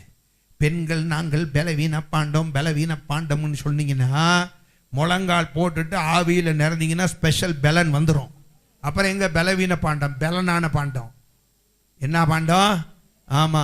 அதனால நீங்க இந்த பலவீன பாண்டோங்கிற கதையெல்லாம் சொல்லிவிட்டு காலையிலேயே எந்திரிக்க முடியல, தோத்திராண்டவரே தோத்திராண்டவரே தோத்திராண்டவரே தோத்திராண்டவரே தோத்திரான், இந்த கொரட்டையும் ஜபமும் மாறி மாறி வரக்கூடாது. புரியுதா? நீங்க பலவீன பாண்டோன்னு ஆண்டவருக்கு தெரியும். அதனாலதான் சபைக்கு கர்த்தர் பரிசுத்த ஆவியை கொடுத்திருக்கிறார். பெண்கள் மட்டும் பலவீன பாண்டம் அல்ல, உலகத்துல இருக்கிற சபையே பலவீன பாண்டோன்னு கர்த்தருக்கு தெரியும். அதனாலதான் கர்த்தர் ஸ்பெஷலா சபைக்கு பரிசுத்த ஆவியை கொடுத்திருக்கிறார். பரிசுத்த ஆவியை பெற்ற அத்தனை சமயம் பலவீனமானது அல்ல, பலன் உள்ளது. ஹல்லேலூயா. சொல்றது புரியுதா? இவன் சொல்றான் என்னன்னு கேட்டீங்கன்னா, பெண்கள் பலவீன பாண்டப்பா. ஏப்பா உங்களுக்கெல்லாம் தெரியாதா? அவங்கள போட்டு இப்படி 3 நாள் வரைக்கும் வனாந்தரத்துக்குள்ள கூட்டிட்டு போறேன்னு சொல்றீங்களே, இது உங்களுக்கே நல்லா இருக்கா? அவன் சொல்லிட்டான், இல்ல எங்க தேவன் சொன்னதை தான் நாங்க செய்வோம்ட்டான். ஆமென். ராஜாவே, நீர் என்ன சொன்னாலும் அதுக்கு கீழ்ப்படிய முடியாது, எங்கள் தேவனுடைய வார்த்தை தான் எங்களுக்கு டாப். ஆமென். அப்படின்னு சொல்லிட்டு நாங்க போய்த்தான் ஆகணும்னா, உடனே இவரு ரொம்ப இரக்கமா சொல்றாரு. அடுத்த வார்த்தை, உங்கள் குழந்தைகள் உங்களுடன் போகலாம் என்றான். உங்கள் குழந்தைகள் உங்களோடு கூட போகலாம் என்றான். அதற்கு மோசே, நாங்கள் எங்கள் தேவனாகிய கர்த்தருக்கு படைக்கும் பலிகளையும் சர்வாங்க தகன பலிகளையும். அவன் என்ன சொல்றான்னு கேட்டீங்கன்னா, சரியப்பா சொன்னா கீழ்ப்படியல, மனைவி பிள்ளைகளை தானே கூட்டு போறீங்கிற, போ போ போ போ போ. சரி ஒண்ணு செய்யி, ஆடு மாடுகளை இங்க வச்சுட்டு போ. என்ன வச்சுட்டு போ? ஆடு மாடுகள் இங்க இருக்கட்டும். ஏன் ஆடு மாடுகளை வச்சுட்டு போய் சொல்றான் தெரியுமா? இது இருந்துச்சுன்னா திரும்பி வர்றதை விடுங்க, உங்க பொக்கிஷம் எங்க இருக்கோ உங்க இருதயம் அங்கேயே தான் இருக்கும். ஆராதிக்கவே முடியாது. அங்க போய் கையை உயர்த்திக்கிட்டு ஐயையோ கதவை திறந்து போட்டு வந்தனே ஆண்டவரே அல்லேலூயா. ஏன்னா வீட்டுக்குள்ள என்ன இருக்கு? 7 பவுன் நகை இருக்கு. அது வேற தரவணை கடையில் நம்ம அவசரமா கழட்டி வச்சுட்டு வந்தோம். நேற்று கல்யாணத்துக்கு போனோம், இன்னைக்கு கோயிலுக்கு போன நேரம் இது எதுக்கு கழட்டிக்கிட்டு போய் போட்டு போனேன், அதை கழட்டி தலையணை கடையில் வச்சுட்டு வந்துட்டோம். அதுவும் வர்ற அவசரத்தில் பார்த்தீங்கன்னா, ஏன்னா 7 மணிக்கு தான் எந்திரிச்சோம். 7 மணி ஆராதனைக்கு 7 மணிக்கு தான் எந்திரிச்சோம். பல்லே அரைகுறை தான், அவசரமாக வந்திருக்கோம். அதில் பார்த்தீங்கன்னா அறுத்து போட்டு கீழே வச்சுட்டு வந்துட்டோம். இப்போ ஒரே கவலை. என்ன கவலைன்னு கேட்டிங்கன்னா, அல்லேலூயா ஆராதிக்கின்றோம். இதை சொல்கிற நேரமே திடீர்னு ஞாபகம் வந்துருச்சு. தலையணை கல்ல வேற வச்சுட்டோம், கதவை வேற இந்த அது என்ன சொல்கிறாங்க அப்படின்னா, இந்த கழுதை பிள்ளைய பார்த்து இந்த கழுதை பூட்டிச்சோ தெரில, பக்கத்துலேயும் இல்லை, பின்னுக்கு உட்காந்துருக்கும் போல. சரிங்க சரி எங்கே உட்காந்துருக்குன்னு தெரியல, அதை வேற பார்த்துக்கிட்டு. ஏன் இந்த பங்கலாய்ப்புன்னு கேட்டிங்கன்னா, உன் பொக்கிஷம் எங்கே இருக்கோ அதே நேரத்தில் கழுத்தில் போட்டு வந்திருந்தீங்கன்னு வைங்க, பிரச்சனையே இல்லை. கழுத்தில் போட்டு வந்திருந்தா பிரச்சனை இல்லை, ஏன்னா எல்லாத்தையும் எடுத்துகிட்டு வந்துட்டோம்ல. இருந்ததே 7 தான், 7ஐயும் கழுத்தில் காதில் மூக்கில் மாட்டிட்டு வந்தாச்சு. இப்போ ஒன்றும் அங்கே விட்டுட்டே வரல, இப்போ நிம்மதியாக ஆராதிக்கலாம். அப்படித்தானுங்க? சொல்லுங்க. கதவே பூட்டிருப்ப. ஆமாம், அங்கே கழுதைய கத்திரிக்காய் அங்கே வீட்டுக்குள்ளே என்ன இருக்குது? ஒன்றும் இல்லை, இருந்தது 7 இங்கே இருக்குது. அல்லேலூயா ஆராதிக்கின்றோம். என்ன சந்தோஷமான ஆராதனை தெரியுமா? விட்டுட்டு வந்தா என்ன நிலைமை தெரியுமா? உன் பொக்கிஷம் எங்க இருக்கோ உன் இருதயம் அங்கதான் இருக்கும். அவன் பாருங்க எவ்வளவு விவரமா சொல்றான். ஆடு மாடுகள் அங்க விட்டுட்டு போன்னு சொன்னா நிச்சயமா இவன் 3 நாள் போக மாட்டான், சாயங்காலத்துக்குள்ளே திரும்பி ஓடி வந்துடுவான். எப்படி விவரத்தை பாருங்க. ஏன்னு கேட்டா, ஆடு மாடு பட்டினியா கிடக்கும், தண்ணி வைக்கணும், புண்ணாக்கு வைக்கணும், புல்லு போடணும். ஐயையோ இதை இங்க 3 நாள் உடனே என்ன செய்வாங்க, மனைவியும் புருஷனும் பேசி திரும்பி ஓடி வந்துடுவாங்கன்னு சொல்லி, ஆமென். ஆழத்துக்குள்ள போகாம ஆண்டவரை ஆராதிக்க கூடாதபடிக்கு தடையை உண்டு பண்ணுவதற்காக அவன் சொல்லுகிற வார்த்தை உடனடியாக திரும்பி வருவதற்காக சொல்றான். எல்லாத்தையும் விட்டுட்டு போங்கிறான். எதை விட்டுட்டு போ சொல்றான்? எதை விட்டுட்டு போ? உன் ஆடு மாடுகள், உன் சொத்து எல்லாத்தையும் நீ விட்டுட்டு போ. எல்லாத்தையும் நீ என்ன செய்ய? விட்டு விட்டு போ. மோசே என்ன தெரியுமா சொன்னாரு? எங்கள் மிருக ஜீவன்களும். நாங்க சும்மா போக முடியுமா? வீசின கையா வெறும் கையா போக முடியுமா? எங்க ஆண்டவருக்கு நாங்க பலி செலுத்த வேண்டாமா? இவன் ரெடிமேட் ஆன்சர் வச்சிருக்கான். யாரு? மோசே. நாங்க வெறும் கையால போக முடியாது. ஐயோ, எங்க ஆண்டவர் எங்களை இதுவரைக்கும் எப்படி எல்லாம் நடத்தி இருக்கிறாரு. புரியுதா? அடிமைகளா இருந்தாலும் இன்னைக்கு ஒரு அந்தஸ்தா வச்சிருக்காரு. ஆமென். அதுக்கு காரணம் எங்க ஆண்டவர் தான். அது சாதாரணமான ஆண்டவர் அல்ல. வனாந்தரத்தில் அவர் எங்களோடு பேசின ஆண்டவர். ஆமென். அந்த ஆண்டவருக்கு நாங்க பலி செலுத்தணும். ஆகையினால் வெறுமையா போக முடியாது. ஆடு மாடு எல்லாத்தையும் சேர்த்து தான் கூட்டு போவானா. எப்படிங்க சொல்லுங்க? நாங்க எப்படி போவோம்? ஆடு மாடு எல்லாத்தையும் சேர்த்து தான் கொண்டு போவோம். நாங்க நீர் சொல்ற மாதிரிலாம் கூட்டு போக முடியாது. வாசிங்க. எங்கள் மிருக ஜீவன்களும் எங்களோட கூட வர வேண்டும். ஆமா, ஆராதிக்கிறதுன்னா நாங்க மட்டும் ஆராதிக்க மாட்டோம். எங்க ஆடு மாடு ஆராதிக்கணும். ஒரு குழம்பு பின் வைக்கப்படுவதில்லை. நம்ம என்ன குழம்புங்க? என்ன குழம்பு? அட, ஆடு மாடு குழம்புன்னா எப்படி இருக்கும்? அந்த குழம்பு தான். அப்படின்னு நினைக்கப்படாது. ஒரு குழம்புன கால் கால். புரியுதாங்க? உங்களுக்கு குழம்பு இருக்கா? இருக்கா இல்லையா? உனக்கு இருக்கா? உனக்கு குழம்பு இருக்கா? எங்கள் அம்மா இடத்தான் கேட்கணும். ஏன்னா காலையிலேயே பானையை அவங்க தான் கழுவிக்கிட்டு இருந்தாவ. அந்த குழம்பு இல்லை, இது விரி குழம்பு. இது என்னங்க? விரி குழம்பு. காலில் அவன் சொல்லிட்டான், ஒரு குழம்பாவது என்ன செய்ய மாட்டேன். வாசிங்க. பின் வைக்கப்படுவதில்லை. ஆமா. எங்கள் தேவனாகிய கர்த்தருக்கு ஆராதனை செய்கிறதற்கு அவைகளில் இருந்து எடுக்க வேண்டும். அவைகளில் இருந்து நாங்கள் எடுக்க வேண்டும். இன்னதை கொண்டு கர்த்தருக்கு ஆராதனை செய்வோம் என்பது நாங்கள் அங்கே போய் சேரும். ஆமா, நாங்க பிளான் பண்ணிட்டெல்லாம் ஆராதிக்க மாட்டோம். அங்க போன பிறகு ஆவியானவர் எப்படி சொல்றாரு அதுதான் எங்களுக்கு ஆராதனை. ஹல்லேலூயா.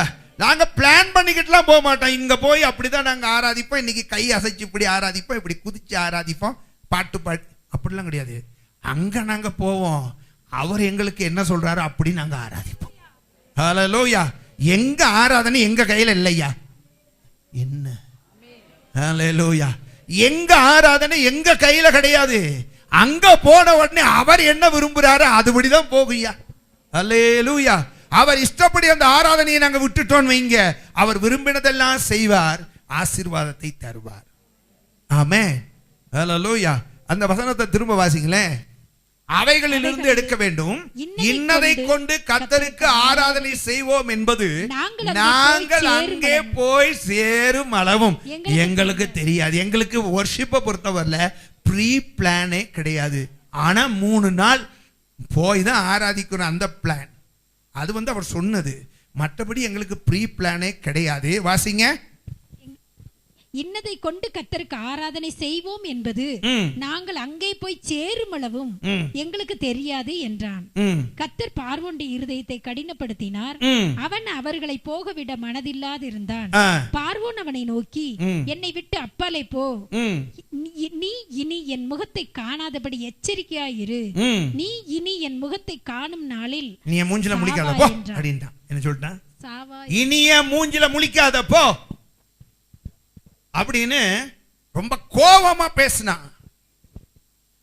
நீ என்னை ஒரு முறை பார்த்தேன்னு வச்சுக்கோ, உன்னை கொன்னே விடுவேன் அப்படின்னா. இப்படி சொன்ன உடனே ஓடி போய், நல்லா கவனிக்கணும், இப்படி சொன்ன உடனே ஓடி போய் அப்படியே அறைக்குள்ள போய் முடங்கி, எப்பா ராஜா ரொம்ப கோபமா இருக்காரு, போற பிளானை நம்ம என்ன செய்வோம், கேன்சல் பண்ணிடுவோம் அப்படின்னு அவன் நினைக்கல. ஆசையாய் வாஞ்சையாய் அவன் காத்திருந்த போதுதான் ஆண்டவர் சொல்றாரு, பஸ்கா பண்டிகையை ஆயத்தப்படுத்துங்க. தொடர்ந்து வாசிச்சு பாருங்க. அதில் நீங்கள் என்ன செய்யணும்? ஒரு ஆட்டை எடுங்க, அடிங்க, அதன் ரத்தத்தை எடுத்து சொல்லுங்க, இஸ்ரவேல் ஜனங்களுடைய வீடுகளின் நிலைக்கதவுகளில் எல்லாம் பூசுங்க, மற்றதுல எல்லாம் நீங்க பூச வேண்டாம் அப்படின்னு சொல்லிட்டான். வந்தான் யாரு? ஒரு தூதன் வந்தான் பாருங்க, புண்ணியமா. அது என்ன தூதன்? சங்கார தூதன். சிங்கார தூதன்ல, சிங்கார தூதனா இருந்தா பரவாயில்ல, அவன் சங்கார தூதன் வந்து அத்தனை பேரையும் காலி பண்ணான். ரத்தம் பூசப்பட்ட வீடுகள் மாத்திரம் பாதுகாக்கப்பட்டது. அது தேவ பிள்ளைகளுடைய வீடு. பஸ்கா ஆட்டுக்குட்டியின் ரத்தத்தினாலே மீட்டெடுக்கப்பட்ட ஜனங்கள் தேவனை ஆராதிக்கும்படிக்கு அல்லேலூயா எகிப்தை விட்டு வெளியே வந்தார்கள். ஆமென். கடமைக்கு கர்த்தரை ஆராதிக்க கூடாது. கர்த்தர் உங்களுக்காக எதையாவது கிரியை செய்யணுமா?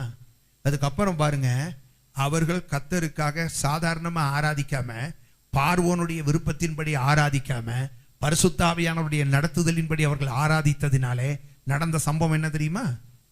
அதுக்கப்புறம் பார்த்தீங்கன்னா செங்கடல் திறக்குது, மாறாவின் தண்ணீர் மதனமாய் மாறுது.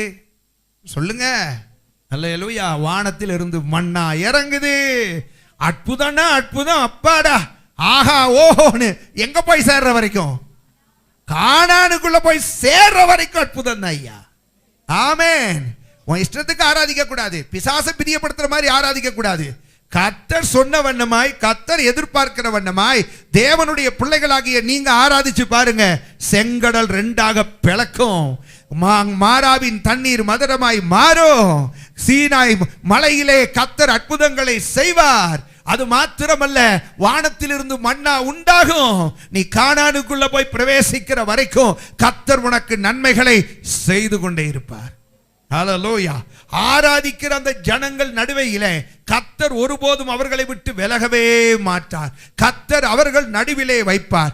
அவர்களை பார்த்த ஆண்டவர் சொல்லுகிற வார்த்தை, நீ வாளாக மாட்டாய், நீ தலையாவாய், நீ கீழாக மாட்டாய், நீ மேலாவாய். சகல ஜனங்களுக்குள்ளும் என்னை ஆராதிக்கிற ஜனமே, நீ ஆசீர்வதிக்கப்பட்ட ஜனமாய் இருப்பாய்.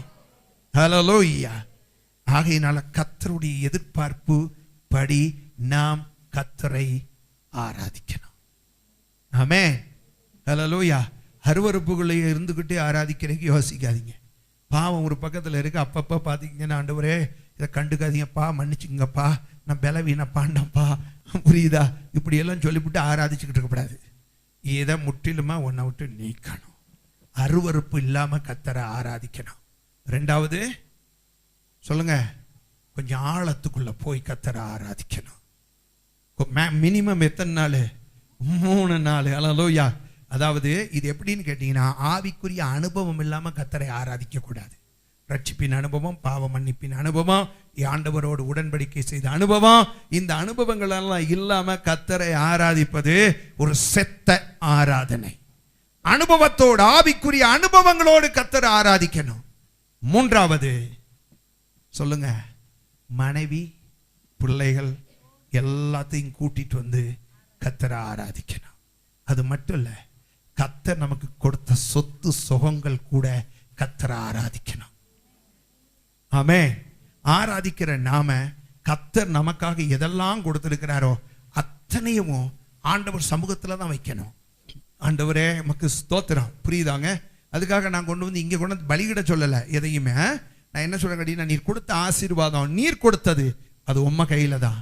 அதை நீர் தான் வச்சிருக்கணும், நீர் தான் ஆசீர்வதிக்கணும், நீர் தான் பராமரிக்கணும். கர்த்தருடைய ஆசீர்வாதத்தை கர்த்தருடைய கையிலேயே நம்ம கொடுத்து கர்த்தரை ஆராதிக்கணும். கர்த்தர் எதிர்பார்க்கிற வண்ணமாய் ஆராதிச்சிட்டோன்னு சொன்னா கர்த்தர் உனக்காக பலத்த கிரியைகளை செய்வார். உன்னை ஒருவனும் எதிர்க்க முடியாது. எதிர்க்கிறவனுடைய குடும்பங்களிலே சங்காரத்தை உண்டு பண்ணுவார். உன்னையோ விடுவித்து தன்னை ஜெயமாய் ஆராதிக்க வைப்பார். கர்த்தர் உங்களை ஆசீர்வதிப்பாராக. கண்களை மூடி ஜெபம் பண்ணுவோம். ஹல்லேலூயா. ஸ்தோத்திரம், ஸ்தோத்திரம், ஸ்தோத்திரம். எல்லாரும் கர்த்தரை இந்த நேரத்துல நம்ம மகிமைப்படுத்த போகிறோம். ஹல்லேலூயா. ஸ்தோத்திரம், ஸ்தோத்திரம், ஸ்தோத்திரம், ஸ்தோத்திரம். Praise you Lord. Hallelujah. Hallelujah. Hallelujah. சொல்லுங்க ஆண்டவரை பார்த்து, ஆண்டவரை அக்கிரமத்தோட நான் ஆராதிக்க கூடாது, அருவருப்புகளோடு ஆராதிக்க கூடாது. எகிப்தின் அனுபவங்களோடு நான் ஆராதிக்க கூடாது. உலகத்தின் பாவங்களோடு நான் ஆராதிக்க கூடாது. ஹல்லேலூயா. அந்த நிலைமைகள் எல்லாம் மாறட்டும் ஆண்டவரே. ஹல்லேலூயா, ஹல்லேலூயா. ஸ்தோத்திரம், ஸ்தோத்திரம். சொல்லுங்க ஆண்டவரே, ரட்சிப்பின் அனுபவத்தோடு நான் உங்களை ஆராதிக்கணும். ஹல்லேலூயா. பரிசுத்த அலங்காரத்தோடு உம்மை ஆராதிக்கணும். உம்மோடு உடன்படிக்கை செய்த அனுபவத்தோடு உமக்குள்ளே நான் ஜீவிக்கிறேன் என்கிற ஒரு நிச்சயத்தோடு நான் உம்மை ஆராதிக்க வேண்டும். ஹல்லேலூயா, ஹல்லேலூயா, ஹல்லேலூயா, ஹல்லேலூயா, ஹல்லேலூயா. நான் இயேசுவாலே பிடிக்கப்பட்டவர், அவர் இரத்தத்தாலே கழுவப்பட்டவர். நான் இயேசுவாலே பிடிக்கப்பட்டவர், அவர் இரத்தத்தாலே கழுவப்பட்டவர். எனக்கென்று எதுவும் இல்லை, இப்பூமி சொந்தமில்லை. எகிப்து எனக்கு சொந்தமில்லை, எனக்கென்று எதுவும் இல்லை. இப்பூமி சொந்தமில்லை, எல்லாமே இயேசு, எல்லாம் இயேசு, எல்லாம் இயேசு, இயேசு, இயேசு, எல்லாம் இயேசு, இயேசு, இயேசு. கர்த்தர் நம்மோடு பேசின வார்த்தைகளுக்காக நம்ம எல்லாரும் கர்த்தரை மகிமைப்படுத்துவோம். ஹல்லேலூயா, ஹல்லேலூயா. கர்த்தர் நம்மோடு பேசின வார்த்தைகளுக்காக எல்லாரும் கர்த்தரை உயர்த்தி மகிமைப்படுத்துவோம். ஹல்லேலூயா, ஹல்லேலூயா, ஹல்லேலூயா. Praise you, praise you, praise you. Hallelujah. வேதம் சொல்லுகிறது, ஹல்லேலூயா, அவரை தொழுது கொள்ளுகிறவர்கள் ஆவியோடும் உண்மையோடும் தொழுது கொள்ள வேண்டும். ஆவிக்குரிய அனுபவங்களோடு தொழுது கொள்ள வேண்டும். ஹல்லேலூயா. கர்த்தர் நம்மோடு கூட பேசினார். எல்லாரும் கர்த்தரை மகிமைப்படுத்துவோம், எல்லாரும் கர்த்தரை மகிமைப்படுத்துவோம். Praise you Lord. Hallelujah. எங்களை அன்பாய் நேசிக்கிற எங்கள் பரலோகத்தின் தகப்பனே, இந்த அருமையான நேரத்துக்காக நாங்கள் உம்மை ஸ்தோத்திரிக்கிறோம். இப்பொழுது உம்முடைய வார்த்தைகளை நாங்கள் கேட்க கர்த்தர் எங்களுக்கு கொடுத்த தயவுக்காய் நாங்கள் உம்மை ஸ்தோத்திரிக்கிறோம். கர்த்தாவே, எங்களுடைய வாழ்க்கையிலே வாரம் முழுவதும் எத்தனையோ கடமைகள் உண்டு. அந்த கடமைகளிலே ஒன்றாக உம்மை ஆராதிக்கிற ஆராதனைகள் காணப்படாதபடிக்கு ஹல்லேலூயா, ஸ்தோத்திரம். எங்களுடைய மாம்ச சட்ட திட்டங்களுக்கு உட்பட்டு எங்களுடைய ஆராதனை காணப்படாதபடிக்கு கர்த்தாவே, அக்கிரமங்கள் ஆண்டவரே அருவருப்புகள் நீக்கப்பட்ட ஆராதனைகளை நாங்கள் செய்யும்படிக்கு கர்த்தர் நீர் கிருபை தரும்படியாய் உம்மை நோக்கி நாங்கள் ஜெபிக்கிறோம். ஆவிக்குரிய அனுபவங்களோடு நாங்கள் உம்மை ஆராதிக்க வேண்டும் ஆண்டவரே. ஆவிக்குரிய அனுபவங்களோடு உம்மை ஆராதிக்க வேண்டும். ஹல்லேலூயா. ஆராதிக்க வருகிற நாங்கள் ஆண்டவரே உமக்கு ஸ்தோத்திரம். சமாதானத்தின் ஒருமையை நாங்கள் காத்துக்கொண்டு குடும்பம் குடும்பமாய் குடும்பம் குடும்பமாய் நாங்கள் உம்மை ஆராதிப்பதற்கு கடந்து வர கர்த்தர் நீர் எங்களுக்கு கிருபை தரும்படியாய் உம்மை நோக்கி நாங்கள் ஜெபிக்கிறோம். உம்மை ஸ்தோத்திரிக்கிறோம் ஆண்டவரே. எங்கள் ஆராதனைகள் எங்களுடைய திட்டத்தின்படி அல்ல, உம்முடைய சித்தத்தின்படியே காணப்படுவதாக. ஹல்லேலூயா. உம்மை ஸ்தோத்திரிக்கிறோம். கேட்ட வசனங்களை எல்லாம் கர்த்தர் நீர் எங்களுக்கு ஆசீர்வதித்து தாரும். உம்முடைய பிள்ளைகள் வருகிற நாட்களிலே இவைகளை அனுபவமாய் கொண்டு உம்மை ஆராதிக்க கிருபையை கட்டளையிடுவீராக. இயேசுவின் நாமத்தில் ஜெபிக்கிறோம் நல்ல பிதாவே, ஆமென். இப்பொழுது நமக்கு திருவிருந்து ஆராதனை உண்டு. ரட்சிக்கப்பட்டு மூழ்கி ஸ்நானம் எடுத்து பரிசுத்த வாழ்க்கை வாழ்கிறவர்